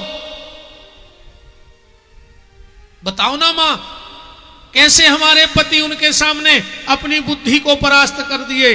बोले सुनो, एक दिन क्या हुआ कि जंगल यमुना जी के तट पे ना तो राधा जी गई, राधा जी की कुछ सहेलियां चली गई, और यहां से बिहारी जी भी नहीं गए सरकार, इनके ग्वाल चले गए। पक्ष विपक्ष दोनों सामने आ गए। अब इनमें झगड़ा चालू हो गया। वो कहे हमारे कन्हैया सर्वश्रेष्ठ हैं और वो कहे हमारी राधा रानी सर्वश्रेष्ठ हैं। तो दोनों में शर्त लग गई।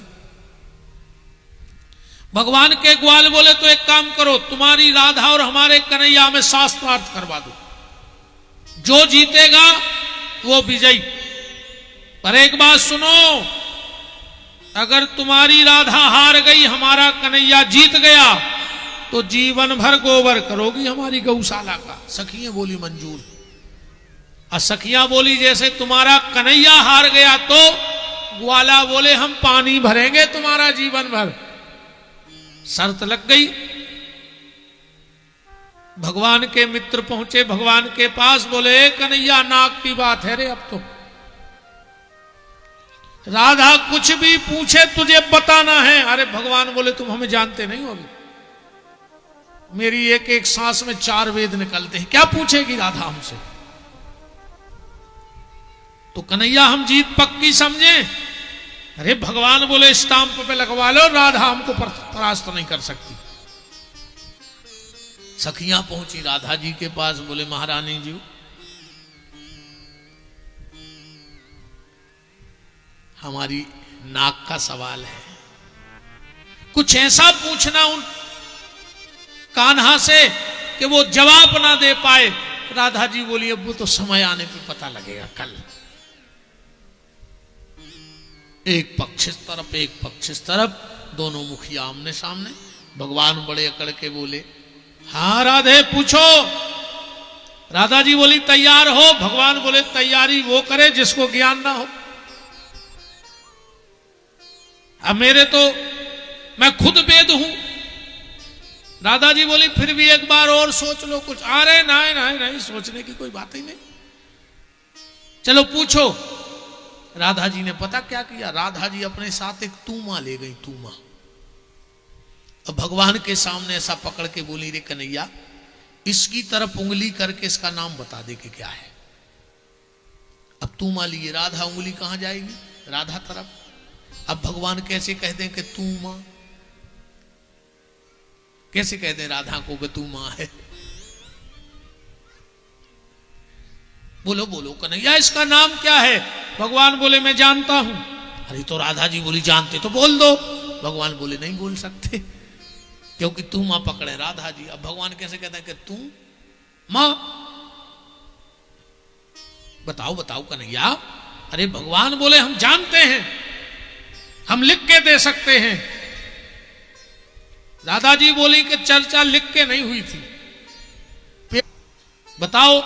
बोले जड़ जा की पाताल गई, अब बेल गई आकाश, और सदा संत के साथ में। पहले महात्मा तूमा को कमंडल बना के चलते, है ना। अब भगवान मंद मंद मुस्कुरा रहे हैं। बलराम जी बोले उस तरफ मुंह करके हंस रहे हो। भगवान बोले दाऊ राधा की कथा हो रही है, नहीं मानोगे तुम।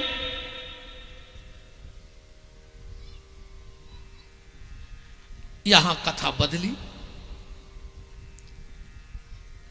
माता रोहिणी बोली कि बहुओ, देख लिया तेरे पति की बुद्धि राधा के सामने काम नहीं करी। पर राधा कम प्रेम नहीं करती तेरे पति से, इतना प्रेम करती है, इतना प्रेम करती है कि प्रेम भी आके चरणों में गिर पड़े। राधा के प्रेम के सामने प्रेम भी आके नतमस्तक हो जाए। प्रेम पे भी अगर राधा की नजर पड़ जाए तो प्रेम अपने आप को धन समझ लेगा। सुनाओ ना मां, कितना प्रेम करती थी राधा जी। तो बोले सुनो, जब महारास हुआ और भगवान ने अपने अधरों पर बंसी रखी और जो बजाना चालू किया, जिन जिन के कानों में वो बांसुरी चली गई कि बांसुरी सुनी तो गई, बांसुरी सुनी तो गई सुध बुध गोपिन की, चली गई ग्रह काज लोक लाज तज के। केस खुले बांधे नहीं, बसन बसाए नहीं, तो ध्यान कहां था कि वो जाती सज धज के। गऊ का दोहन छोड़ा, किसी ने भोजन छोड़ा, किसी ने शयन छोड़ा, गई भग भग के। वो कामनी के काम काम काम न जगाई श्याम, वो छोड़ आई काम आज बांसुरी के बज के। संसार के सारे काम छोड़ के आ गई, सब इकट्ठी हो गई। घड़ी पहले छेने बेने टिक्कियां गिनत बीती, के घड़ी पहले छेने बेने टिक्कियां गिनत बीती। समय प्रतीक्षा को न कटत कटाएरी, जमुना के तीर नीर नैना ने में नीर सखी फेरते अधीर को धीर न बंधाएरी। परदानी पूनम की निस पथ भूली लेवे, बढ़ने को नाम चंद्र घटत ही जाएरी। और शुक्ल पक्ष कृष्ण पक्ष काहू से न काम हमें, और मूर पक्ष बारो मोरे पक्ष में न आएरी। में अपमानित भी करता है। भगवान बोले मैं कब गया तुम्हारे यहां बुलाने, कोई मैंने न्योता दिया? गोपी बोली कन्हैया जब तू बांसुरी बजाता है तो घर में चैन नहीं पड़ता है। भगवान बोले अच्छा, तो अब हम बांसुरी बजाना भी बंद कर दें? राधा जी बोली रुक जाओ, इनसे बाद में बात होगी। तो पहले किससे बात होगी? राधा जी बोली इस बांसुरी से। राधा जी पास में आई, बोले बांसुरी एक बात बता, बैरन ना तू सोती है और ना हम लोगों को सोने देती है। रात भर बजती है तो हम लोग मछली जैसे तड़पते हैं। अच्छा एक बात बता। बांसुरी बोली पूछो। तुझ में ऐसा कौन सा गुण है जो ये कन्हैया तुझे 24 घंटे मुंह से लगा के रखता है और हम लोगों से मुंह लग के बात नहीं करना चाहता? क्या गुण है तुझ में ऐसा? क्या किया है तूने ऐसा? बांसुरी बोली राधा तू जानना चाहती हो कि मुझ में गुण कौन सा है जो कन्हैया मुझे 1 मिनट नहीं छोड़ता? हां, आज वही गुण जानना है मुझे।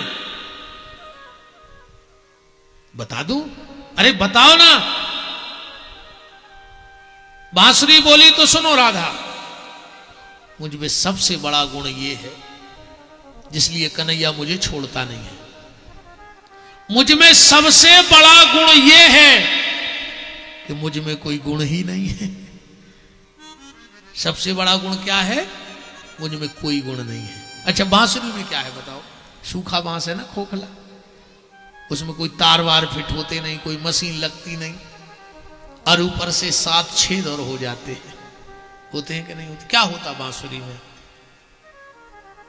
अब वास्तव में अगर तुम बांसुरी जैसे हो जाओ, भीतर से खाली हो जाओ, काम, क्रोध, लोभ, मोह, मत्सर, दंभ, अहंकार, पाखंड, ईर्षा, तो मैं गारंटी लेता हूं भगवान भी तुम्हें बांसुरी की तरह कभी छोड़ेंगे नहीं। भगवान उसी को स्वीकार करते हैं जो भीतर से खाली रहता है। हम लोग तो प्रपंचों से भरे पड़े, हमें क्यों ठाकुर जी मिलेंगे? क्यों हम पे कृपा करेंगे ठाकुर जी? क्या हमारे भीतर ठाकुर जी आ भी जाए तो बैठने को जगह है? हमने पहले से इतना कचरा भर रखा है कि भगवान के बैठने की जगह ही नहीं बची। तो बांसुरी बोली, राधा मेरे में सबसे बड़ा गुण ये है कि मुझ में कोई गुण नहीं है। राधा जी बोली, तो एक बात बताओ,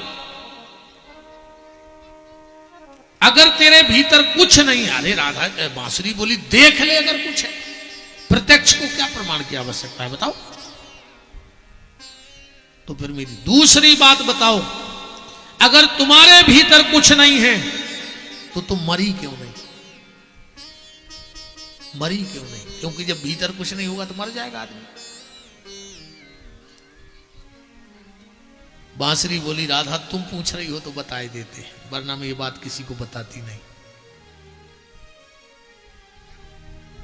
सूरदास जी ने बड़ा प्यारा भाव लिखा और उसी भाव से ये सब मैंने निकाला। मुरलिया मुरलिया श्यामा सो बतराए, मुरलिया सो बतराए, मुरलिया श्यामा सो बतराए, मुरलिया श्यामा सो बतराए।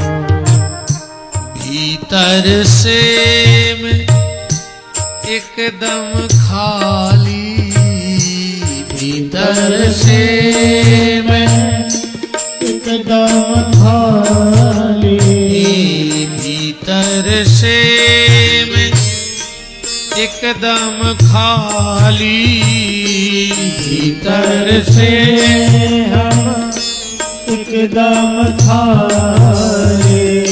श्वासा आवे जाए, मुरलिया श्यामा सो बतराए, मुरलिया श्यामा सो बतराए, मुरलिया श्यामा सो। बांसुरी बोली, राधा तुम पूछ रही हो तो सुन लो, वरना ये मैं बात किसी को बताती नहीं। तुम पूछ रही हो ना कि मेरे भीतर कुछ नहीं है और मैं मरी नहीं, तो सुनो, जिसमें स्वयं सांसें भगवान अपनी भर रहे हो वो मर सकता है क्या?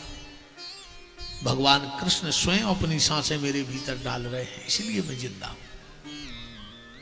तो कबीरदास जी ने शायद इसी बात को पकड़ के एक बड़ी सुंदर बात दोहा लिखा कि तन तमूरा तार मन, वो कैसा सुंदर साज, वो हरि के कर से बज रहा, सो हरि की है आवाज। ईमानदारी ये है, जब तक इस शरीर को भगवान फूंक रहे हैं तब तक घर वालों ने छोड़ रखा है, और जिस दिन भगवान ने फूंकना बंद कर दिया तो 6 बजे के पहले घर वाले मरघट में फूंक के वापस आ जाएंगे। आएंगे कि नहीं आएंगे? जब तक भगवान फूंक रहे हैं तब तक घर वालों ने छोड़ रखा है।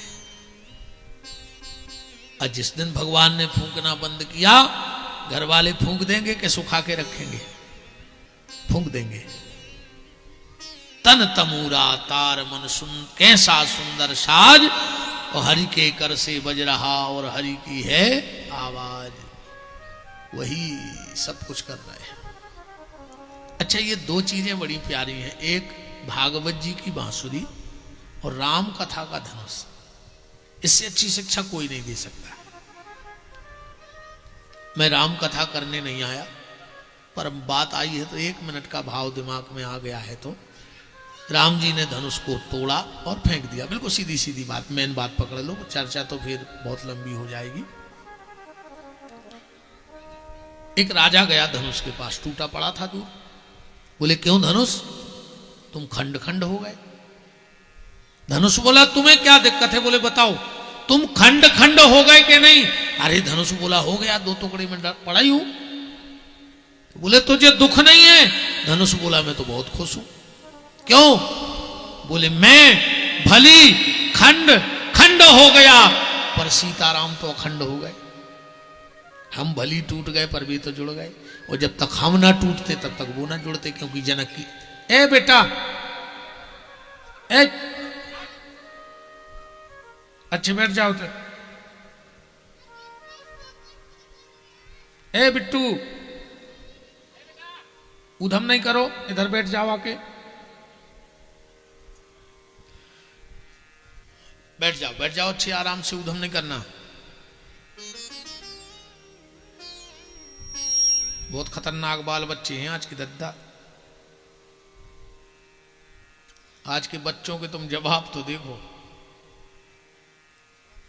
एक बच्चा दौड़ के घरे आओ, बोले दादा दादा दादा दादा अंदर चलो।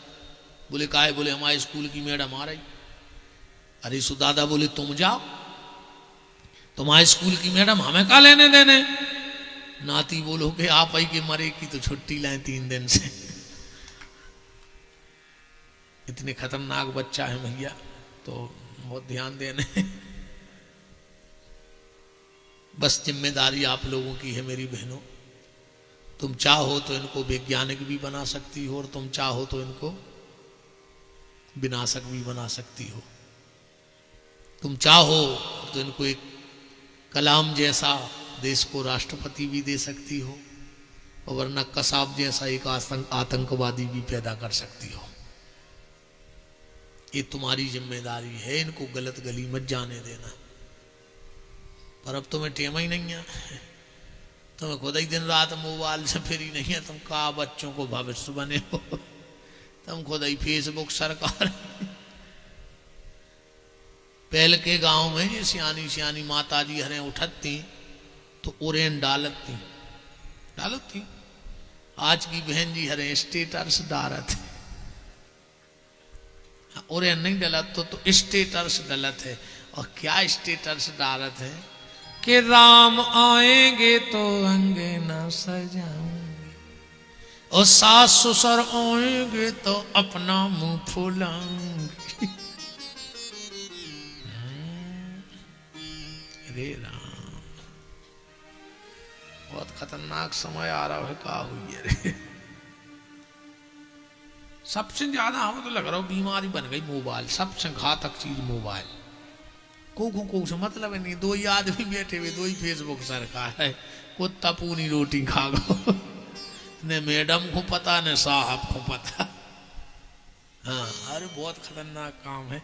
एक आदमी रोटी खा रहा हो तो अपनी पत्नी को डांट रहा हो तो 50 बार कही तुमसे कि जब खाना बनाया करो तो मोबाइल हाथ में मत लिया करो, और वो खुद मोबाइल चला रहा हो तो रोटी खा जा रहा हो। 50 बार कहा है तुमको, तुम मेरी सुनती नहीं हो। तुमने मूर्ख समझ लिया मुझे, कुत्ता हूं चिल्लाता रहता हूं। पत्नी बोली चिल्ला क्यों रहे हो, क्या गया? बोले आइंदा अगर हमने तुम्हें खाना बनाते समय हाथ में मोबाइल देख लिया तो मुझसे बुरा। अरे तो पत्नी बोली इतना काहे को चिड़चिड़ा रहा है, बात क्या है? आज फिर तुमने सब्जी में नमक नहीं डाला। घरवाली बाहर आई, बोले गिलास में डुबो डुबो ने खाओ।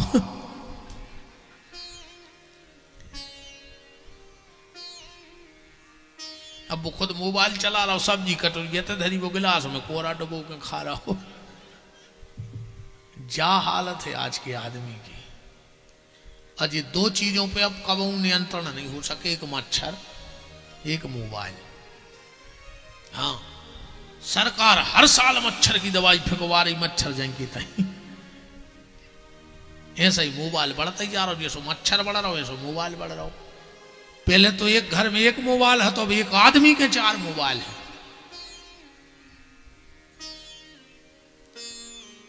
घर में आटा नहीं है इसकी कोई चिंता नहीं है, पर डाटा नहीं है इसकी चिंता है। पहले घर के जो मेंबर सदस्य रहते हुए आटे की चिंता करते कि आटा खत्म ना हो जाए, और आजकल कहते हैं डाटा भर खत्म ना हो जाए, आटा तो चलेगा ही खाली, है ना। पर ठीक है सीताराम है, अपन तो अपनी बात पे आओ। धनुष ने कहा मैं भली खंड खंड हो गया, पर सीताराम तो अखंड हो गए। तो किसी ने कहा राम जी ने तुम्हें तोड़ दिया। धनुष बोला मुझे राम ने नहीं तोड़ा। बोले फिर किसने तोड़ा? धनुष बोला मेरी गलती से टूट गया। मैं राम न किसी को तोड़ते हैं, न राम किसी को जोड़ते हैं। ध्यान से सुनना, राम न मारे काहू को, राम न पापी होए, आपऊ से मर जाते हैं कर कर खोटे काम। हमने वही बात कही कि भगवान तो सिर्फ गेट पे मोल के हिसाब करत कहा। वो कछु नहीं, ने तुम्हारी ट्राली भरवा रहा उन्हें जाकर रहो कि जो ले लेके वो ले ली, तुम जो लेने सो ले ले, हम तो हिसाब कर रहे हैं। धनुष बोला हम अपनी गलती से टूट गए। बोले क्या गलती?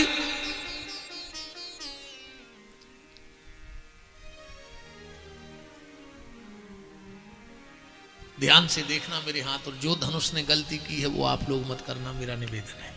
वरना जब धनुष नहीं बचो तो तुम बचो कहां से? हमारी बात ने मान हो सुमार हो।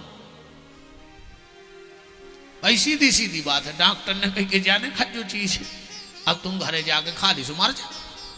डॉक्टर का करे, उन्हें तो कही थी कि भैया जा चीजें के लाने नुकसान है बीमारी को, उन्हें कही कि शुगर हो गई शक्कर ने खाओ।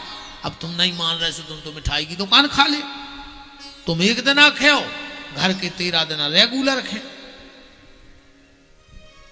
देखें तुम्हारी मुक्ति हो चाहे न हो, पर घर भर की नुक्ति की जुगाड़ मन पक्की कहाई। तो जो गलती धनुष ने की है वो आपको नहीं करना है। क्या गलती की? धनुष के राम से जा गलती हो गई जब राम जी ने हमें उठाया। ऐसे ही उठाया होगा, उठाया होगा, और ऐसे ही करके खींच के तोड़ा होगा। ऐसे ही तो तोड़ा है राम जी ने। बोले बस यही गलती हो गई। बोले क्या?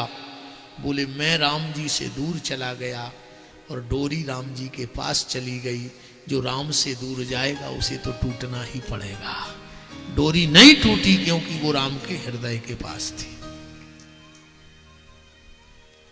जो राम के चरणों में लगा रहेगा वो कभी टूट नहीं सकता, और जो राम से दूर जाएगा उसे टूटना ही टूटना पड़ेगा। भगवान बोले गोपियों से जाओ, जाओ अपने अपने घर। और भगवान वहां अदृश्य हुए हैं, और जो राधा ने पुकार करी है कृष्ण नाम की, भगवान उठे, क्योंकि भगवान तो जब कथा सुन रहे थे, उठे और दौड़ पड़े। बलराम जी बोले क्या बात है? भगवान ने एक ना सुनी और दौड़ के रथ पे चढ़ गए। पीछे से बलराम जी चढ़ गए रथ पे। रथ अपने आप महलों की तरफ दौड़ा, और जैसे ही भगवान अंदर जाने लगे, सुभद्रा ने दोनों हाथ खोल दिए। नहीं भैया, आप भीतर नहीं जा सकते। आज क्यों नहीं जा सकता? मेरा घर है, मुझे जाना है। सुभद्रा बोली नहीं जा सकते। क्यों? बोले आज भीतर बड़ी मां। एक भाव देखना यहां कथा का। भगवान को जब रोहिणी जी से काम होता था तो क्या कहते थे? बड़ी मां। रोहिणी कौन है भगवान की? बड़ी मां। जब देवकी से काम पड़ता था तो कहते थे छोटी मां। देवकी कौन है भगवान की? छोटी मां। और रोहिणी कौन है भगवान की? बड़ी मां। पर जब यशोदा का नंबर आता था तो कहते थे मेरी माँ। यशोदा भगवान कहते थे मेरी माँ को बुला के लाओ, वरना बड़ी माँ और छोटी माँ। माँ अपने बच्चे को बहुत प्यार करती है। दुनिया की हर माँ अपने बेटे को चाहती है, पर शायद जितना यशोदा ने चाहा है इतना किसी माँ ने नहीं चाहा। इसीलिए दुनिया की ऐसी आज तक कोई माँ नहीं होगी जिसने जीवन में एक बार अपने बेटे को कन्हैया ना कह दिया हो। किसी भी नाम से बुला देगी, पर एक बार यशोदा की ममता वो अपने बेटे पे लौटा देगी। कहते तो कन्हैया है रे, नटखट है, भारी छलिया है, मतलब कहीं ना कहीं से एक बार संसार की हर माँ के मुंह से अपने बेटे के लिए कृष्ण निकला है। ये यशोदा की ममता है। यशोदा जी जब अपने कन्हैया को स्नान कराती नहानी में बिठा के, और अगर एक बाल टूट के गिर जाता तो यशोदा वहीं छोड़ देती कृष्ण को। अब वृंदावन के जितने मंदिर थे पूरे मंदिरों में सिर रखने जाती, हे भगवान, हे कुलदेव, हे ग्रामदेव, हे माता, आज मेरे कन्हैया का एक बाल टूट गया है, गिर के उसकी रक्षा करना। कितनी ममता होगी। जब भोजन कराती अपने लल्ला को तो पहले हाथ में चावल रखती मैया और उंगली से मसलती, के कंकड़ तो नहीं है। फिर उसमें दाल रखती, फिर हाथ से मसलती, इसमें कंकड़ तो नहीं है। फिर उसमें घी डालती, उसमें गन्ने का रस डालती, और फिर कौर बना के कृष्ण को खिलाती कि मेरे कृष्ण के मुंह में कोई कंकड़ ना आ जाए। तो भगवान की कौन है यशोदा? मेरी मां। तो रोहिणी जी बोली कि भैया आज बड़ी मां भीतर भाभियों को कुछ कथा सुना रही है और आपके जाने पर प्रतिबद्ध है, आप नहीं जा सकते। भगवान बोले बहन मैंने तेरी कभी बात टाली नहीं है, तू कहेगी तो नहीं जाऊंगा, पर तू मेरी एक बात मानेगी? बोले क्या? बोले मुझे किवाड़ के यहां सिर्फ कान लगा के बैठ जाने दे बस, मुझे भीतर नहीं जाना, मुझे कोई जरूरी नहीं, पर मुझे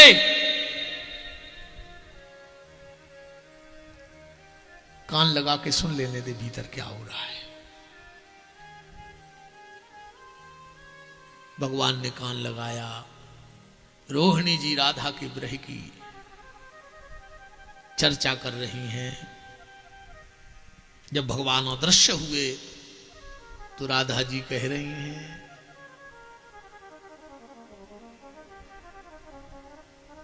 कब आओगे मेरे श्याम, कब आओगे मारे देश, मुरलिया वाले आए हाय रे संवरिया प्यारे, कब आओगे मारे देश, मुरलिया वाले कब आओगे मारे देश, मुरलिया वाले आए हाय रे संवरिया प्यारे, कब आओगे मारे देश, मुरलिया वाले कब आओगे मारे देश। लिख लिख पतियां हार गई मैं, लिख लिख पतियां हार गई मैं, लिख लिख पतियां हार गई मैं, लिख लिख पतियां हार गई मैं, लिख लिख पतियां हार गई मैं, लिख पतियां हार गई मैं, लिख लिख पतियां हार गई मैं, लिख पतियां हार गई मैं,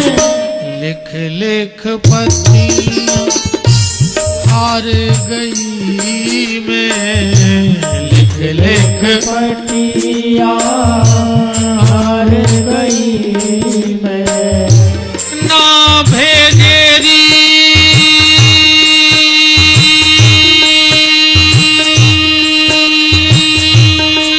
मेरे, ना भेजे संदेश मुरलिया वाले। आय हाय रे सबरिया प्यारे, कब आओगे हमारे देश मुरलिया वाले, कब आओगे हमारे देश, मुरलिया वाले, कब आओगे हमारे देश। मुरलिया वाले, कब आओगे हमारे देश। भगवान कान लगा के कथा सुन रहे, आज भगवान को कथा सुन लेने दो। आप लोगों ने सुन ली है तो बिहारी जी को भी सुन लेने दो। आज सब ने कथा सुन ली, पशुपतिनाथ जी ने कथा सुन ली है ना, आज राम जी ने भी कथा सुन ली, आज हमारे यजमानों ने भी कथा सुन ली, तो फिर आज पुरुषोत्तम कथा सुनने से क्यों रह जाएं। तो उनको आज राधा जी की कथा सुन लेने दो रात भर कान लगा के। पर कल की कथा को मत छोड़ना, जब इस कथा का भेद खुलेगा तो आपको लगेगा कि मैंने बहुत कुछ सुना पर ये क्यों नहीं सुना था अभी तक। जब इस कथा का भेद खुलेगा कल, तो आप, मैं गारंटी दे रहा हूं, आप आंखों के आंसू नहीं रोक पाओगे कल की कथा में। अभी तो प्रारंभ हुआ है, राधा चरित्र है। चाहे परसों ने सुनी हो, पर कल आ जाइयो ठीक टाइम पे, बिल्कुल 8 और 8:15 के बीच में, क्योंकि मैं बैठते ही साथ कथा यहीं से चालू करूंगा। बहुत प्यारी कथा है और पुरुषोत्तम का भेद भी खुल जाएगा। आज की चर्चा यहीं भगवान पशुपतिनाथ जी के चरणों में वाणी को विराम है। अब हमारे कथा के तीनों मुख्य यजमान श्री पंडित श्री महेश दुबे जी माता जी, श्री राम प्रकाश श्रीवास्तव जी माता जी, श्री केशव प्रसाद जी और बहन जी, सभी भगवान की मंगलमयी आरती करेंगे। आप सभी भक्तजन, मिश्रा जी, आरपी मिश्रा जी, कैलाश चंद जी व्यास, श्री महेश कुमार चौबे जी, राकेश भट्ट जी, श्री राघवेंद्र सिंह राजपूत जी, कुंज बिहारी जी खरे, हमारे पटेल माँ साहब और सभी जितने भी भगत जन हैं भगवान की मंगलमयी आरती में सम्मिलित रहें। आप बहुत भागपुरुषी हो कि पुरुषोत्तम के महीने में, शायद एक बार और मैंने पुरुषोत्तम के महीने में कथा गाई थी यहाँ, लगभग 6 साल, 2 पुरुषोत्तम में। अरे वाह, हम तो समझ रहे थे 2 ही कथाएं, एक मिश्रा जी की और एक, अच्छा हाँ वो गुप्ता जी के यहाँ ऊपर, हाँ तो ये 4थी बार है ना। चलो, बड़ा ईमानदारी ये है, हम आपको अब दिल की बताएं, शायद अब 3-4 साल में हमारी अब कथा लास्ट है शहर में। हमने बिल्कुल दुबे जी, शिव प्रसाद जी का और आपका स्नेह लेके हाँ भरी थी।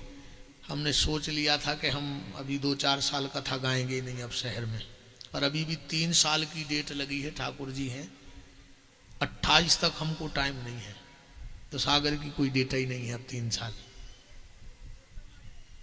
फिर पुरुषोत्तम आ जाएगा।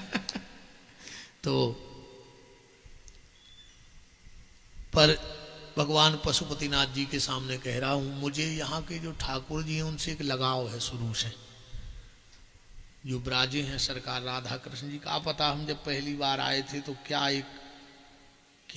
ने जादू कर दिया था कि हम कहीं भी चर्चा करते, हम कहते बहुत खूबसूरत, सरकार तो सुंदर है पर इनसे हमें कुछ लगाव है, भीतरी है कुछ और बहुत कुछ है। तो 6 दिन का और आनंद है। आप लोग इस जीवन को देखो, कथा तो तुम मोबाइल पे घर में भी सुन सकते हो, चैनल पे लाइव चलती है, पर अगर मोबाइल पे सुनोगे तो सिर्फ कथा मिलेगी, अब पशुपतिनाथ जी के यहाँ के सुनोगे तो कृपा मिलेगी। अब फैसला तुम करना कि तुम्हें अकेली कथा चाहिए कि अकेली कृपा चाहिए। देखो यहां आओगे तो कृपा मिलेगी, पशुपतिनाथ जी के दर्शन मिलेंगे, राधा कृष्ण के दर्शन। अच्छा, हनुमान जी कहीं ना कहीं बैठे हैं, किस रूप में बैठे भगवान जाने, आपके रूप में हो सकते हैं, नहीं पंडाल में बैठे। ऐसी कोई कथा आज तक कोई वक्ता पैदा नहीं हुआ ऐसा कि हनुमान जी चौकी ना लगाएं और वो कथा बोल ले। पहले उनकी चौकी लगती है, फिर यहां चौकी लगती है। आप लोग तो आप प्रोफेसर रही हैं, आध घंटे की स्पीच जब आप लोग देते हो या नेता भी भाषण देते हैं तो लिख के ले जाते हैं, और 10-20 मिनट बाद कंटिन्यू वो बोल नहीं सकते, बीच में पानी पिएंगे फिर कुछ। यहां अगर 3 घंटे धारा प्रवाह कोई, मैं नहीं कोई वक्ता बोल रहा है तो ये सिर्फ दिखने में शरीर है, बोलने की ताकत तो किसी और की है जो यहां चौकी लगाए बैठे हैं। तो उनका दर्शन, आप लोग कथा में बैठे तो आप सब संत हो तो आपका दर्शन। हाँ, कथा सुनने जो आया वो संत है, गोस्वामी जी ने उसका प्रमाण पत्र बनाया है। जो गेट के भीतर हो गया वो संत है। संत का काम क्या है? भजन करना, भगवान में मन लगाना। अब तुम 3 घंटे से बैठे हो तो तुम्हारा घर मन तो भगवान